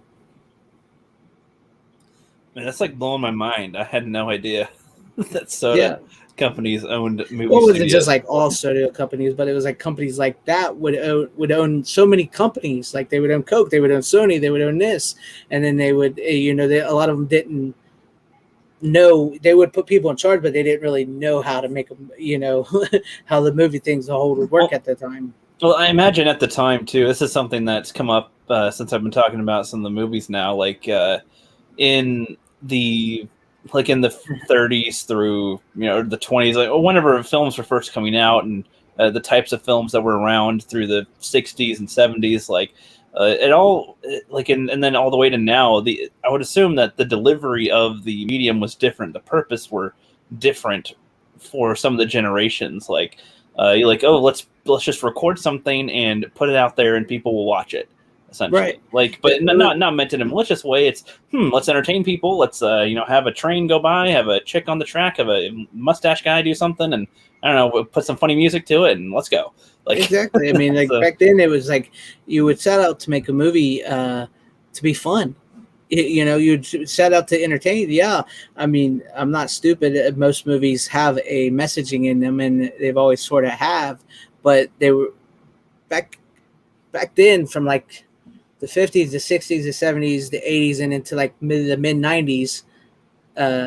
It wasn't all about money. It wasn't all about franchises. It wasn't all about here's $200 million. I need this movie by next summer. Do it now, and then I need a sequel after that. No, back then it was like, okay, here's like $5 million. Do what you can. Make something cool, fun, entertaining. Do it. And a lot of that was like, that's a low budget. And so like a lot of stuff they had to do was born out of necessity. And they were just trying to make just fun, entertaining movies. And like you said, they were like throwing a train explosion here, throwing a chick here, throwing a guy that's just like twirling his mustache, and people will love it. Yeah, and it's like, and then over time, like when like VHS, or like when I assume like when you can take home the movie, like I assume that's when some of the style started to change, right? Maybe right. like when they once you got into like how these movies started to become huge and make big box office, and then how they were released on home video on VHS, and then like some films that didn't do well in theaters did huge on VHS, like the movie Clue. Have you ever heard of that or seen it? I have seen Clue. Clue is like one of the first VHS tapes ever released, and it was a bomb in theaters. But now it's do you know what year it was released on like VHS? The 80s, 80 something. Okay. It was like one of the first like that people could afford. Not one of the first. Like the first 3 VHSs released were MASH, Patton, and I can't remember the third one. But it was like one of the first ones that people could afford.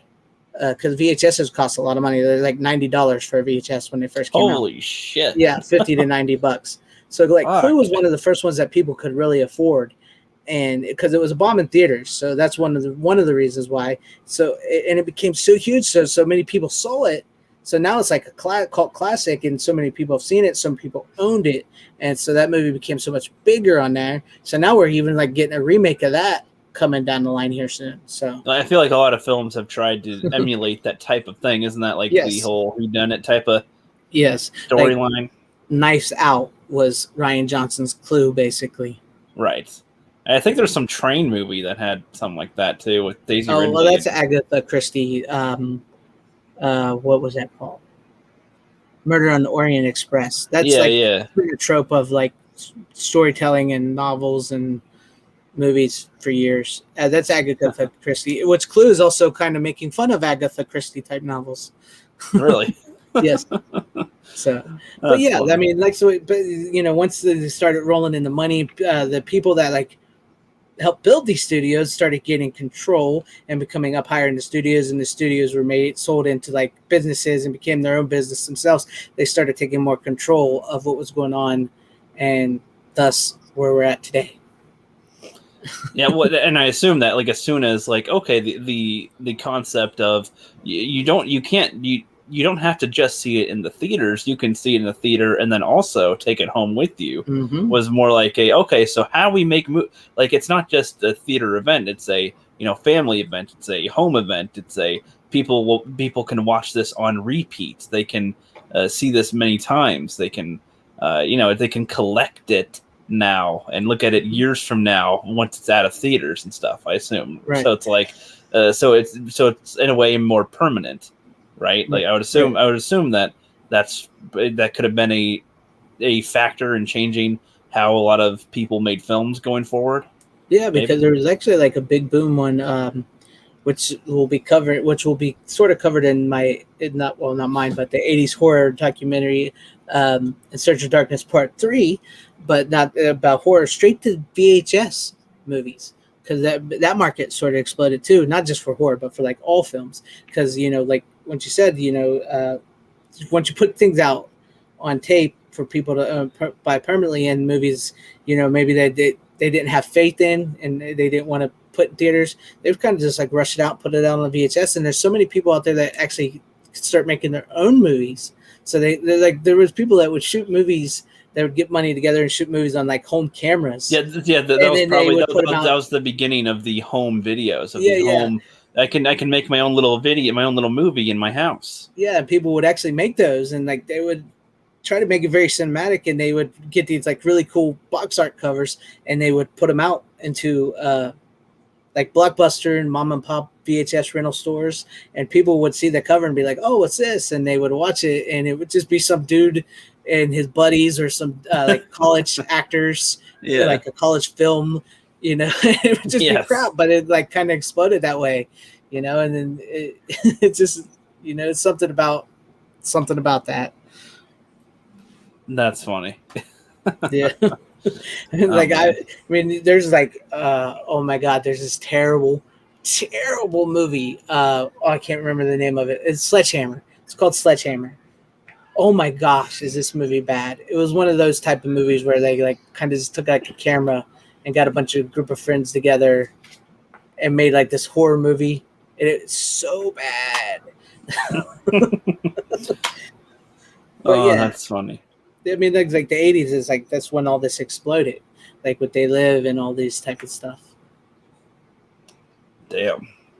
A lot of history, man. So much history, so little time. Mm-hmm. And the thing is, like, there's like a lot of movies that were put on VHS have not made the leap to DVD or Blu-ray or streaming, and they're actually being lost.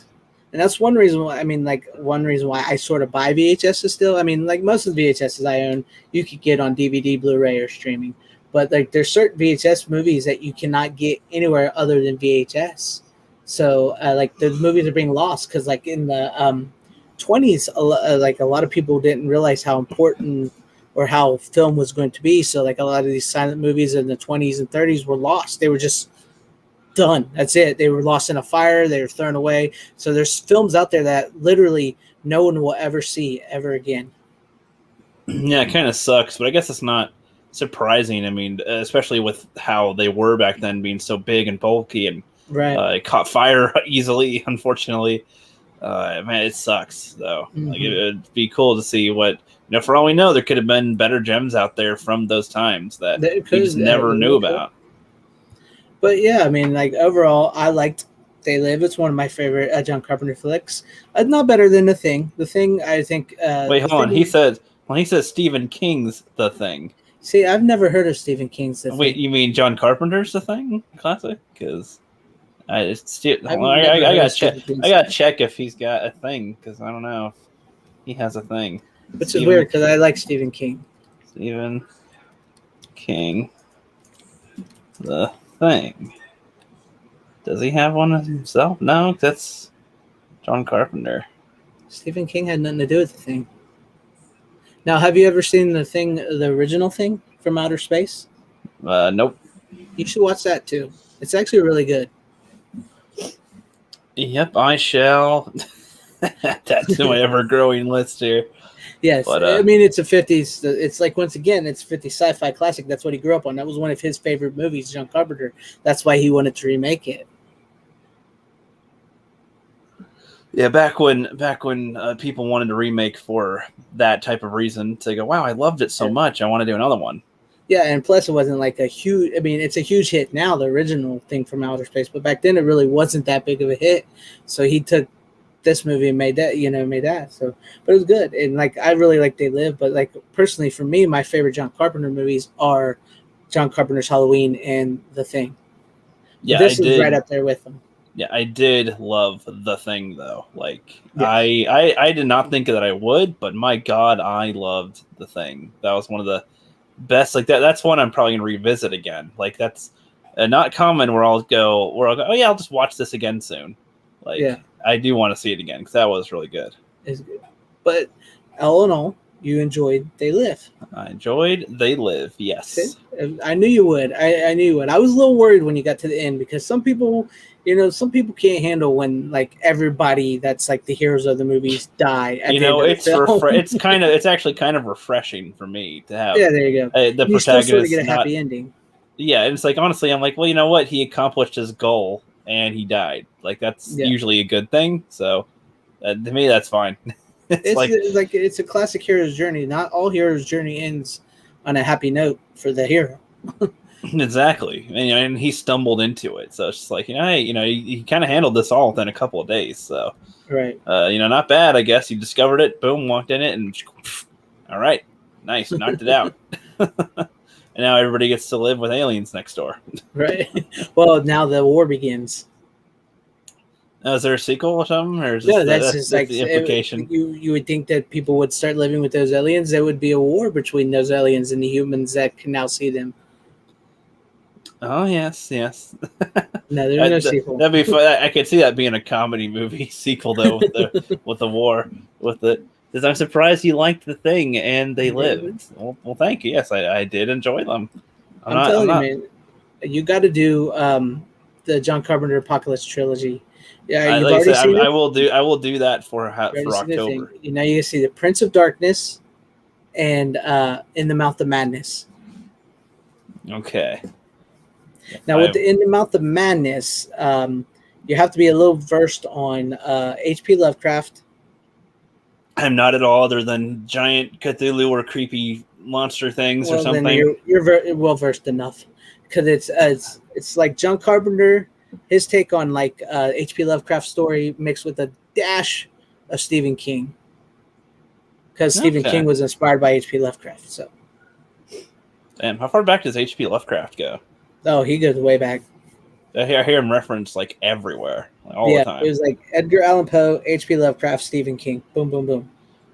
I was gonna say that's something interesting that we're stumbling upon last night. I was talking to Mara Jade and Jeff the Iron Wolf, and one thing that kind of came up was like, a lot of expertise. We ended up going on a different conversation entirely, but this is like a subsection of that conversation, where I was talking about how not all firsts are the best version of that, like of something. Like sometimes the first thing isn't the best thing, and The Thing from outer space, and then the John Carpenter's Thing, I think, is a okay example. I used Power Rangers Seasons as my example, everybody references Mighty Morphin Power Rangers as being the best like Power Rangers, and it's like not even top 10, honestly. Like in quality, it's not even top 10.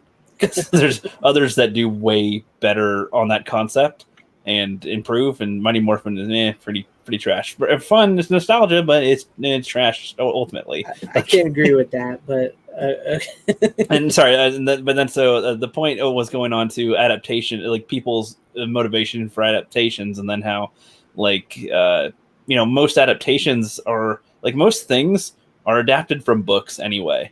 Yes. Like books essentially, or books and or comics have done it first usually. Right. Or some type of tale or story or piece of history has already been done in some way, shape, or form. And I don't know, it's just interesting to see that with movies and adaptations, because I was surprised Jumanji was based off a book. I'm like, how was that based off a book? They thought of that idea back then, I guess. I'm like, what? Yeah. What? Even The Thing is based off of a book, and they actually just found the full book, because it wasn't like The Thing from the outer space, and then the John Carpenter's Thing. I can't remember the books, like Frozen Ice or something, maybe it's called. But it was actually not the full novel that both of those movies are based off of, and they recently just found the full novel, the full thing. But unfortunately, with finding the full novel comes the Blumhouse remake of The Thing. Really? Yes. They really want to. They're making another Thing coming from Blumhouse. See, I guess that's okay, but I don't want them to just call it The Thing. Like, differentiate. Please differentiate Frozen it enough Hell. from Frozen Hell, I believe, is what it's called. They should call it Frozen Hell then, or something, because I don't know. I get more annoyed when remakes have the same exact title as another movie that they is also made a prequel the same to The Thing called The Thing. Wait, they actually called it The Thing? I thought it was called The Thing something else. No, it's the prequel to John Carpenter. The prequel to John Carpenter's The Thing is called The Thing. You fucking kidding me? No. I almost don't believe you. No, I believe you, but I don't believe you, because that's too stupid. What? It is. It's called The Thing. That's like making Star Wars, Episode 4: A New Hope, and then making the prequel called Star Wars Episode 4: A New Hope. Well, you could just call it Force Awakens because it's the same movie. Well, yeah, but a different title. If it was just the But same yes, title, it's called The Thing. It's called The Thing, and that movie, it 2011. yeah, and it's CGI to crap. The effects are bad, and the thing is, what really pisses you off is because you've learned after the movie came out that the people actually did practical effects for the movie. They did practical effects like John Carpenter style practical effects for the movie, and the studio, which is now in control, like I mentioned earlier, looked at it and said nobody's going to like that, and they CGI'd everything. Are you fucking kidding me? No, they put like a year of work into this, and like they filmed the shots with the stuff, with the thing, like the practical effects, and then they just CGI'd the crap out of it because the studio said nobody's gonna like this. It looks like crap. That's insane. Yeah.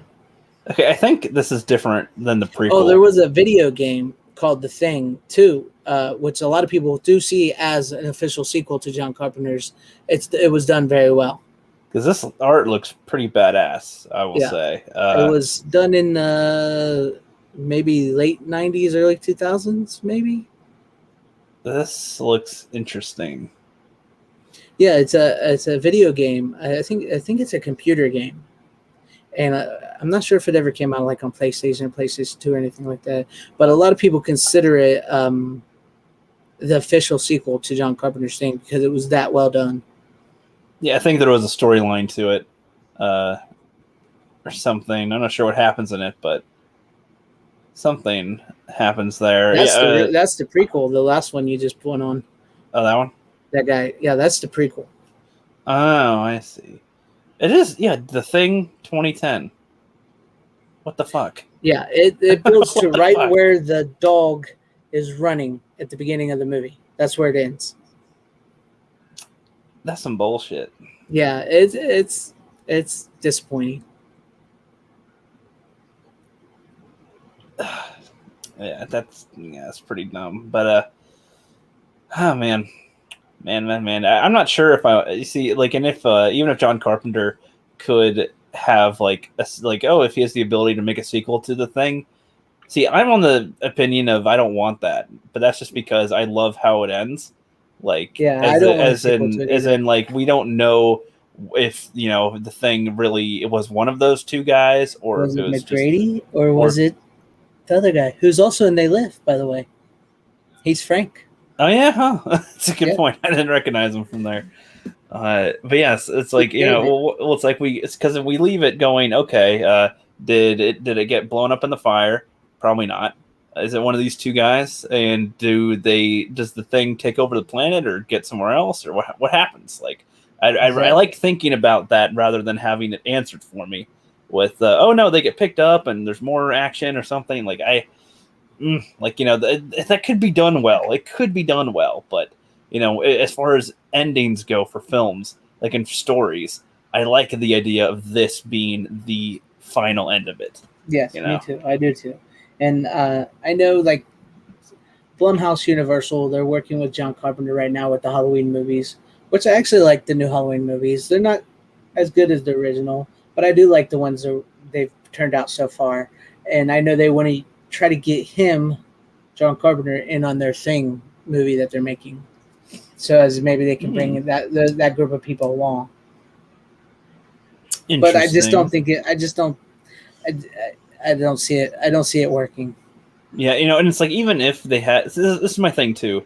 Like creators do age, right? Like they get older. The only thing John Carpenter would be on in the movie would just as a title. Just to say, hey, look, we got John Carpenter, kids, even though he's done absolutely nothing in the movie. Yeah, that could be an attention grabber, but bad if the movie sucks. Exactly. It's like I don't want to put my Halloween movies are done. John Carpenter actually legitimately is involved with, like, he does the music for the movies, and the writer and the director talk to him, and so they can feel where they want to go. Yeah. Yeah, classic glue. Yeah, I get that, but yeah, I think it's dumb to title your prequel movie the same thing as the movie that it's a prequel to. Like, it's not even. It could have been called The Thing in the beginning. Right, or the thing from before. I don't know. The thing from this. No, I don't fucking know. I don't know what to call it, but something else that isn't the same name. It's like, at least Toy Story has numbers in theirs to help differentiate where you're at with them. It's not Toy Story 2. It's Toy Story 2 and 3 and 4, not Toy Story, Toy Story, Toy Story, Toy Story. That'd be kind of annoying, I suppose. But which is weird because like they also did that with Halloween. Like John Carpenter's first Halloween is called Halloween, and the one which is the new one, which they just came out, which is basically a sequel to the first Halloween movie, is also called Halloween. They do that a lot with things. It really does piss me off. Like, do that I do think there's a better way Battlefront movie than just calling it the same as the original. Yeah, well, it's like they did the same thing with Star Wars Battlefront. Like, the games from the 2000s on the Xbox and Xbox 360 are very different than the one on Xbox One. And, at least on release, I think since people complained, I think they finally added features that make it more similar to those old games. But, it's like, why bother calling it that when it's not the same thing or continuation properly? It's just not, doesn't make sense. Like, like Ghostbusters. Again, I'm not a huge fan of Ghostbusters, but like I don't like that they made the 2016 one. Like it has to be identified by its date now. That's all. We must not speak of the 2016 one. Yeah, well, yeah, the pile of shit. Name shall not be a thing. It's like a weird thing. Like with studios, like yes, they called it Ghostbusters, but also it's known as Ghostbusters Answer the Call. For the latest one? For the girl one. Oh, really? The 2016 one. Yes, never heard anybody call it that. I'd never heard anybody call it that. No, but you can look it up, type in your little search bar or whatever, Ghostbusters Answer the Call. That's what it's also known by. And they've also released it under that here in America on like Blu-ray and DVD. It's actually kind of funny because it makes me think of a secretary. Get your place, women. Answer the call and make my sandwich. That's what it should have been called. But if it, to make you feel better on that, as much as I don't like the original Ghostbusters, it's like leagues better as a film compared to the 2016. Like I find the humor dry in the original Ghostbusters. I mean, some stuff's funny. Like I appreciate their delivery of their jokes, but just like Dickless here, I'm just like, oh, that's a great joke, man. Most people love it. I'm just like, this man has no dick. I'm like, I guess. Yeah. And then it's like, the cast is usually what everybody praises. I'm like, I don't care who's in it. Like I have no attachment to those actors. So like, I don't know. And you can have the best actors end up doing the worst film. It's possible. Okay. Like, you don't understand, man. That movie is an all-time classic with a great cast, great comedy, great special practical effects. Yeah. He's lying. I think the funniest line. I think, but you see, there's things. But you see, even if I don't like it, like I could break down aspects that I do appreciate from the film. Actually, like it's one that I wouldn't mind deconstructing to point out things that they do well, because they do things well in there. I will say, like especially when they discover the ghosts for the first time, a bit. It's interesting. How they go about it, and the slime, they're discovering it and saying, okay, it's interesting here. Okay, ectoplasm, not slime. Mm-hmm. Well, I say slime because that's how Bill Murray pretty much refers to it. He's like, he's slime. Well, that's when Slimer slimes. So okay, well, in my head, I'm just imagining slime as slime. So I don't know. I get it. I mean, you nerd. If you didn't really grow up with it, I guess you maybe. It's acquired to somebody if you didn't really grow up with it, and if you didn't really have that attachment, I can see why you can look through it as something it's like you're not a huge fan of. Yeah, it's just I don't know. That's one of these days. Angus and I will have to explain ourselves because he doesn't like it either. Let's explain ourselves on that one. And you see it like got some explaining to do, man. Mm-hmm. See, now it's like it's funny because like I liked Spaceballs. But if I'm looking back at it, like now, I don't know how many that like if I were to rate the jokes or something, like look at the jokes, a lot of the jokes kind of sucked, but some of them were but some of them were great. Like It's hilarious. It's one of the greatest movies. Like no, like I'll get no, I agree with you. But like an example I'll give is like, when they comb the desert, it's like, okay, like I get it. That's kind of that's fine, but it's not like it's really funny. But then it's like, hey, you found anything yet? Nothing, sir. What about you guys? No, like, okay, that's kind of funny because they're literally combing it, and then he's asking, like, really, there's nothing there, of course. So, found nothing. Combing it, won't find it. Okay, then he gets the last guy. We ain't found shit. that's funny. Like it's, to me, if I'm looking at it again, a lot of the jokes don't land, but sometimes they build up to a joke landing even better. Like, especially like when he's playing with the toys, it's like, okay, this is kind of funny, and then he's hiding from it. What? And then he's like, you see anything? No, I didn't see you playing with your dolls again. Good. It's like, okay, that's pretty funny. I'm surrounded by assholes. Yeah, it's like some of the asshole stuff's funny, but like when he lasers them in the balls, I'm kind of like, yeah, I don't know. Maybe it's because maybe I've seen that 1,000 times, the type of thing where it's like that joke is just like, it's just such an obvious joke. It's like, I like the joke of like he's got canned air. It's like it's weird. That's so bizarre, but it's like, yeah, okay, canned air, yeah, all right, and you got it. So that's the type of film where it's like I loved it. I do love it, but I don't know if I'd say how good it is. I don't know. I like it, but I mean, you're coming at it from like me, like I've talked about, I grew up with these movies. I've seen these movies dozens of times. So you're coming at it with like a new perspective. I grew up with Spaceballs. Oh, did you? I thought maybe you had just like recently seen it. No. I grew up with Spaceballs and Ghostbusters, oddly enough. But no, I never saw the appeal in Ghostbusters for me. Spaceballs, I definitely saw some appeal, but as I got older, I do, again, I think that Spaceballs, considering it's a full-on spoof of Star Wars, I think that it holds up compared to some other spoofs. But then again, I got to see some more spoofs because everybody tells me all these other spoof movies, and it's like, I haven't seen a lot of them. When the main spoof movies I've seen are Spaceballs, Epic Movie, and Disaster Movie. Oh God! I probably haven't seen that many. Epic Movie, and Disaster Movie. Those are horrible. Yes, they are horrible. Yes. It's like if you were a slasher fan, or if you had seen Scream, you could watch Scary Movie. Okay, hold on. I've seen. Oh, I forgot Scary Movie too. Have you seen the first Scary Movie? I've seen at least the first and second one. Okay, the first one's good. The rest of them are kind of just crap. That's a good attempt of a spoof movie, a scary movie. Yeah, I mean, some of the spoof ones get really dumb, where they're just like, "We're dumb and we have a reference." And it's like newer spoof movies are not good.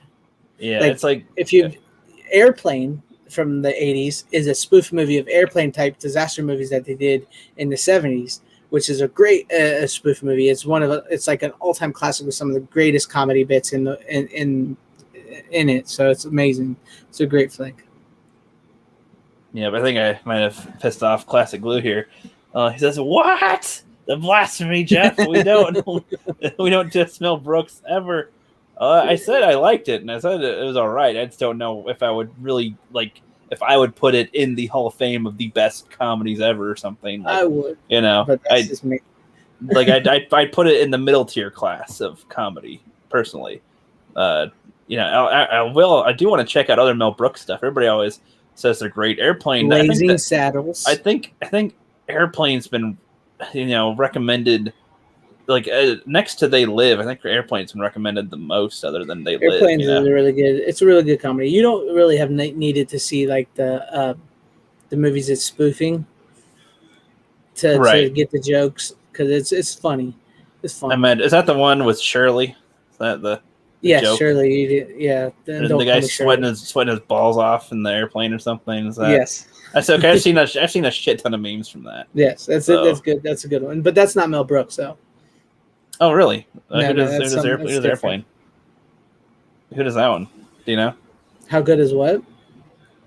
Who does Airplane? Airplane is good. I don't know who does it. I know it's not Mel Brooks, but I can't remember who does it. Okay. Yeah, Blazing Saddles. I'm sure I've seen some of it before. Like It's Blazing Saddles. I know I've Such a seen, great movie. I know I've seen some of it, but I think I was in middle school, so I don't really remember much from it. Oh man, that movie! I'm sure you've heard people say a million times that movie cannot Where get the made white women today. at? Yeah, where the white women at? Yes, That's such a great movie.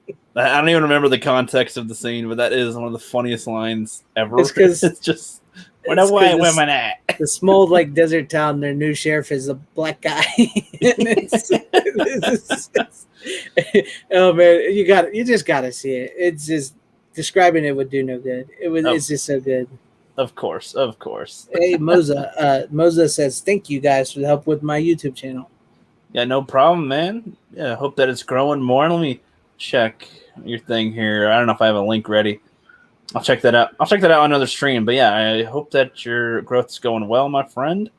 We're just talking some movies. We talked about They Live. We promised we talked about the movie for most of the stream, but this last little bit we've been going on to other stuff. Like I said, that's the one thing I've been loving about this fan scene is that a lot of these movies are sparking other conversations for me. Yes. That I'm interested about, and the guests I'm having on like have a different level of knowledge about certain things. So it's interesting to see where that goes essentially, and I'm liking it. I almost feel like clipping like the second half of these streams and making them their own little thingy because they're not even talking about the movie that it is. Essentially, you should probably do that. Like once you like clipped point where we finish talking about They Live, and that could be its own video, and then you can clipped part where we start talking about the other things that could be its own video as well. Yeah, I think I might do that because I'm liking these conversations, and they're hardly related to the film. I mean, they stem off from it in a way, but I mean, yeah, there's so much to talk about with these stuff. I mean, like you go in like any direction with John Carpenter. He's did so many stuff, and then like you went from John Carpenter to Mel Brooks and to Ghostbusters. So I mean, you get some great conversation out of that. Hell yeah, brother. But yeah, we could go on forever talking about this stuff, but I think we shall wrap it up here. So, final thoughts on They Live is that I enjoyed it. I'm glad you enjoyed it too. I'm glad that you liked it, and I'm glad that I like how you break it down, because like I said, you're the rookie. You're coming at it with different eyes in a new way where you didn't grow up on it, and you didn't have no spoilers going into this. Mm-hmm. So that's even better. That's even more surprising. So far, what I've noticed is that the majority of classics that I'm looking at, where I know what it is when part of the appeal of the film is like a surprise, is that it lessens it for me. Like knowing Fight Club, like knowing like the whole shtick about it. Oh yeah, I'm just watching it. I'm just watching it, and I'm like, I can't. Like the editing is kind of pissing me off. Like I'm just kind of annoyed with it, like visually, and I'm just like, I don't want to watch this. Like I already get it. Like I'm not like waiting for it because I know it's there, and I'm just like, you know what? I don't want to watch a Fight Club before you watch. There's no point in even watching the movie. Yeah, and then it's like same with Sixth Sense. It's like I know the twist, so it's like I'm not really trying to figure out what's going on. I'm just watching it play out, which sometimes works for some films, but I don't know. Those ones rely on you not knowing, I think. Yeah. If you know like the big twist of a movie already at the end, which builds to the whole point, then there's no really point of watching the movie if you know beforehand. Well, I mean, it depends. Like, because the concept of like watching a movie a second time, I mean, you know it the second time, but usually you weren't thinking about certain things on your first viewing. But like if you've never seen the movie the first time, but you know how the movie ends, then there's really no point in going into the movie. Well, no, I agree. I agree, and that's why I'm saying it's tough for me to watch some of these. But in some cases, I think that it's doable. It just depends on, on what it is or what the twist is, because sometimes some things are considered a twist when they're not, or when they're not as big a deal on the whole movie. Like it's, this happens instead of this, but that's only like a small little factor of the overall ending point or something like. Yeah, like sometimes. The ending to Planet of the Apes. Exactly. Good point. Very good. And I've seen all the Planet of the Apes except for apparently there's a TV show. Oh yeah, the Planet of the TV show. Did not see the TV show Planet. You've seen all like the original Planet of the Apes with surprisingly, I got on a weird kick. I think this was around when I was first starting to really get more into films. I was I think it was after I graduated. I got a job, and I got my first job at a Subway, and I'm making money. And one of the main things I did was I'd go buy movies, and especially finding buy one get one deals or like collection packs that I know nowadays that it's kind of trickery of the thing. It's like, oh, this collection is at a limited time, or it was like $30, but get it now for $17. Like, oh fuck yeah, I'll get all the Planet of the Apes movies. Hell yeah, and watched all those, and I enjoyed those. And it kind of confuses me when people like, do you see the newest ones as like a prequel to those? Because I'm like, they're totally separate. It's just doing a remake essentially, right? Yeah, I would say they tried to do like a prequel attitude to him, because especially like in the first one, James Franco, they mentioned the ship that he's on and how it's going into space, and and then plus this is like how they became rulers of the planet. Well, I know, however, but they're like the story. Yeah, I would say it's separate from that. Yeah. I would say they tried to make it like a prequel, but like where it's like a different type of world is because the way the apes become how they become the apes. It's completely different than what's explained in that. I would say it's a different world. I'd say it's just its own thing starting from point one. It's not a prequel because it's starting at episode one. The basis of the original Planet of the Apes and making its own Planet of the Apes. Right. Because the old one told its whole story full circle, right? Yes, full circle, all the way through. Because they started with, the humans on the new planet, and it's Planet of the Apes, and then they go to the underground thing and have I should rewatch them. I don't understand how there was like super mind reading people with like radiation or something. I don't. Part 2 is not one of the best received Planet of the Apes movies. And then they all blow up from a nuke or something, and then somehow they were in the rocket the humans came in on and went back in time from that, and I don't remember how that happened either. And then they're on Earth, and the apes are trying to survive a bit. They're all getting studied by humans, and then the parents end up dying, and then the little Caesar kid gets left with the circus guy or something, and then he raises him, and Caesar, something happens with cats and dogs, they'll die, and then apes become the new slave/pets or something, and then they all uprise, and then the last one was them all trying to live together in a postmodern world where they're mixing, and I don't know. Yeah, that was the Planet of the Apes, right? Yeah, pretty much. Pretty well, they're good classic fun. Yes, I loved those. What's the thing is, like, I loved the concept, and then I even saw before I saw those, I saw the 2006 one. Who directed that one again? Is it Matt Reeves? Did Matt Reeves do that one? I don't know. I know he did. No, Matt Reeves did the second and the third one. The guy that did, I think, might have had something to do with Cloverfield. Let me check real quick. Yeah, because I forget who it was, but it had Michael Clark Duncan. It had. Oh, you mean that one with Mark Wahlberg? Yeah, with Marky Mark. That was Tim Burton. Tim Burton. Okay, yeah, it was kind of weird. It's kind of weird, and yeah, I was saying the Tim Burton one, 2006. Yeah, Tim Burton. Yeah, that was that movie sucked. it sucked, but I loved it. It's one of those movies where it's like it's bad, but it's good. Very shitty film, but I fucking loved it. They tried. I mean, even what's his name, who was in the first movie, it plays an ape in that. So. Oh, really? Yeah. Oh my gosh, what is his name? He's Moses as well. He's Soylent Green. Have you seen Soylent Green? No. Have you ever heard of that? Yes. That's got to be on your list. It actually isn't. You got to put Soylent Green on your list. That is. And do you know the ending of that one? I don't know anything about that. Good. That's a movie that you don't need to know the end of. I don't think anybody's, as far as I can tell, nobody I know has talked about it enough to where I know anything about what's going on. So, yeah. Are you talking about like Steve or Paul? Cause in the 2006 one, there's that one guy that's in Charlton there. Charlton Heston. Okay, I was like Paul Giamatti or No, Charlton Heston, who plays the main character in the first Planet of the Apes. He plays an ape in the Tim Burton one. When he goes to the ape that's on the deathbed and he tells him what's in the thing. Oh shit! Seriously? Yeah, that's Charlton Heston. Damn those dirty humans! Yeah. That's him. That's him from the original movie. Damn them all to hell. awful. Yeah, and he did Soylent Green, so I would check out Soylent Green if you like sci-fi. It's like a late 70s movie. Okay. And yeah, it's a good one. It's like a sci-fi dystopia type movie. Also, once again, oddly enough, it could very well be seen with stuff that's sort of going on today in today's world, like much like They Live. I might have Soylent Green be one that Angus and I watch together because we're kind of watching post-dystopian type of films lately. We watched Wall-E, Idiocracy.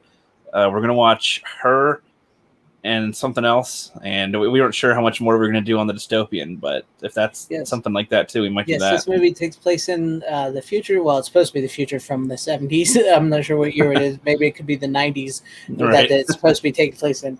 But the world has become overpopulated. The food supply has run out, and people are forced to eat Soylent patties. There's Soylent Red, Soylent Yellow, and Soylent Green. The Soylent Green is the most expensive, the best. And there's a little stuff that goes along with that. So, okay, yeah. So they're like little cracker things. So, but it's and you'll have to see. It's actually a really good movie. If you can handle like a 70s style movie. Okay, well, yeah, I will definitely look forward to that puppy. Yeah. Real quick, Classic Lewis says, "Okay, fellows, nice stream. I'm really hard on you, Jeff, because I care about your film education, and yes, I do appreciate that. Feel free to address anything I might have missaid or something, but yeah, I would like to think that I am improving a bit now with this stuff. I'm actually watching the stuff people say you should watch. I still didn't like Bucker Banzai really, but that just I like it. Just one. I don't know. It just wasn't my flavor, I guess. I don't know. But yeah, he says, "Go raid my Twitch stream. They need more views." Ancient One, go ahead and raid Classic Glue's Twitch. I can't imagine him on. Oh my god, no! In They Live, that guy that comes on the TV kind of looks like you. Classic Glue. I was like, is that Classic Glue? Holy shit! Like that was my thought. In They Live, when the guy that comes across the signal or something that's in the TV that's in the signal. I was like, that's Classic Glue. And he said, Classic Glue said he's been in a couple of films as an extra or something. I'm like, that could be him. Is that you, Classic Glue? Are you in this film? Were you in They Live? Tell me. I'm curious now. He says, "Wow, I'm surprised you recalled all that." He's talking about surprised about Planet of the Apes. You surprised me having seen all those. I would never put you for someone who has seen all the Planet of the Apes.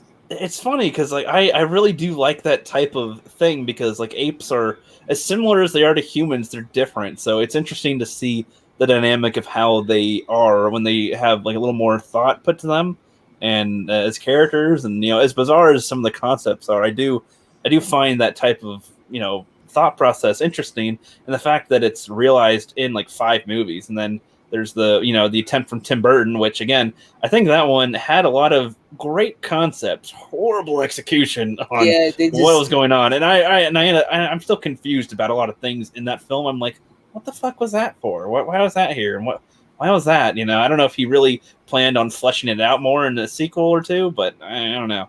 It's like he had so much big shoes to fill for where that movie was going, and you could tell they were trying so hard to bring up a twist at the end of that movie, and it just apparently, FANZCENE, the Planet of the Apes is based on a book or a series, and he was trying to go closer to the original book with the ending or something. Yeah, it's just it's bad. Which confused the shit. It's a fun bad movie. It confused the shit out of me because I'm like, okay, I know that in the first Planet of the Apes original story, at least in the movies anyway, that the planet that they travel to is Earth through time. But in the Mark Wahlberg one, I'm like, okay, you're clearly on a different planet though, right? You literally are out in space and you land on this other planet that is clearly in a different solar system than ours. I don't remember it, but I think they showed that it's definitely not Earth. I think I don't remember. It is Earth. It is Earth, but I think it's if I don't remember. I've only ever seen it 1 or 2 times, and it was when it first came out.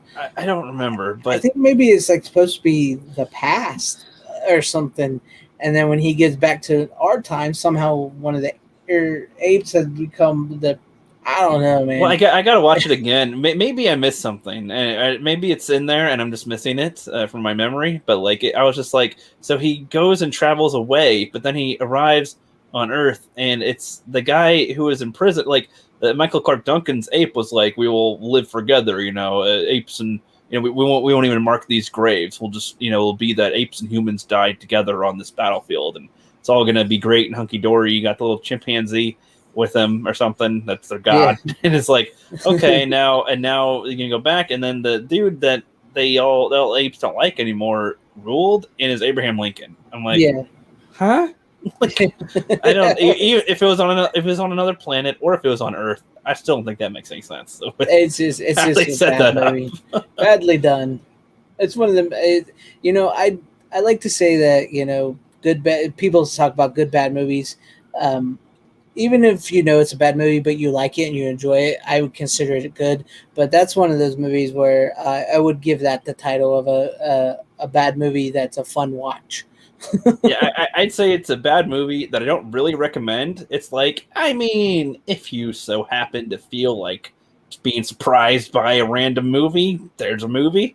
There you go. I'm not telling you yes or no. It's I enjoyed it, but I can see a lot of people not enjoying it, and I enjoy it for how stupid it is. It's just like, it's like he like, get your damn paws off me, damn dirty human. It's like, oh, that's cringe as fuck. And Mark's like, bad. Mark's like, hey, help me out, guy. Why? Yeah, I don't know, because you should. It's like I don't know what they're implying with him and the female chimp chick, and oh my god, like he gives no reason for them to want to help the humans at all. Like, I'm like, the chimp people should be like, fuck you. Fuck you. It's a bad, like I said, that is a bad movie that's fun to watch. I wouldn't say it's a good bad flick. I would say it's just a bad movie that's fun to watch. Yes. I'm remembering too, I liked the ape butler that fights the general guy. I have no idea what their storyline is, but I liked that concept of these, like they had the apes, have their own little their own big history, a big enough history to where like that ape was once a soldier and now he's a servant and whatever. There's all these things. I'm like, there's potential for this to be cool, but it's like they just totally fudge it. And like, I might have to do a video on that one of these days that breaks down that Planet of the Apes, because there's so much there that's interesting, but it's just so shit. And then there's the was it Paul Giamatti is the name of that one ape, right? Yeah, the chimpanzee guy. He's just like, or he's like orangutan. I don't remember what he is. Orangutan, orangutan. He's funny as fuck, but oh my god, he's so cringe in this too. Like, he's cringe in general, but it's like just an extra level. It's an extra level. Yeah, but not that I was the one yet. My first film was Stealing Home with Jodie Foster. Cool. I did not know that. It says, and my first film. So no, he wasn't in that film. Okay, the first one that he was in. Oh yeah, was Stealing Home. Okay, that makes sense. And my first film in California was Forrest Gump and Ed Wood. Okay, that's cool.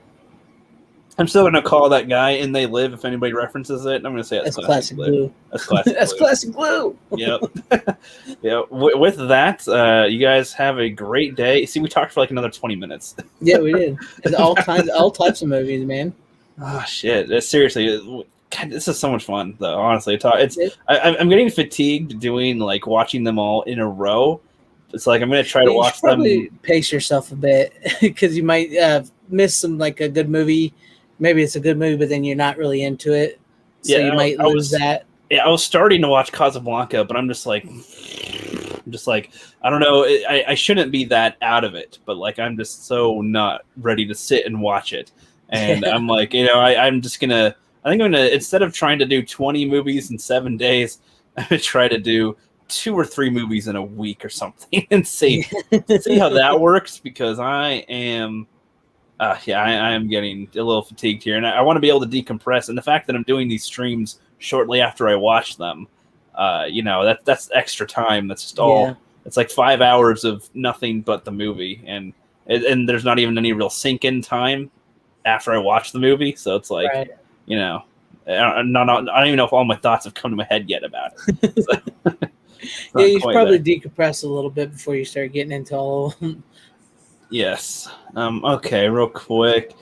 Fans or Ancient One wants me to raid some people over there. I'm not sure. See who's live. Let's go raid Snowdub. Snowdub's live. I'll get his link here so we can raid that stream. All right. Alrighty, Ancient One. I'm putting Snowdub's link in the chat. We can raid that puppy. Last thing, Classic Lou says it was a ship exploring some kind of cosmic radiation belt using chimps while Wahlberg was away from the ship. It was attacked by a stellar storm and sent him far. Okay, a storm sent him into the future. That's a detail I missed. Okay, that makes. I mean, it's still kind of weird, but I guess that makes sci-fi sense. You know. Okay, yeah, I do want to watch it again now though, because I missed that detail. I thought he just randomly arrived on a planet and somehow everyone else is dead or something. I totally forgot what happened. Yeah, in that part. I've seen that movie like twice, and that was when it first came out. Really? Wow, man! That came on FX all the freaking time, so I saw it all the time.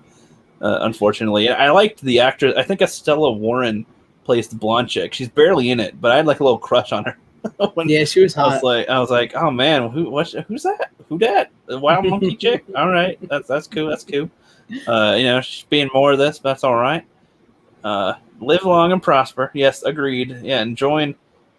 Yeah, go raid Snowdub. Raid Snowdub, everybody. Yep. Have a good day, sir. Yep.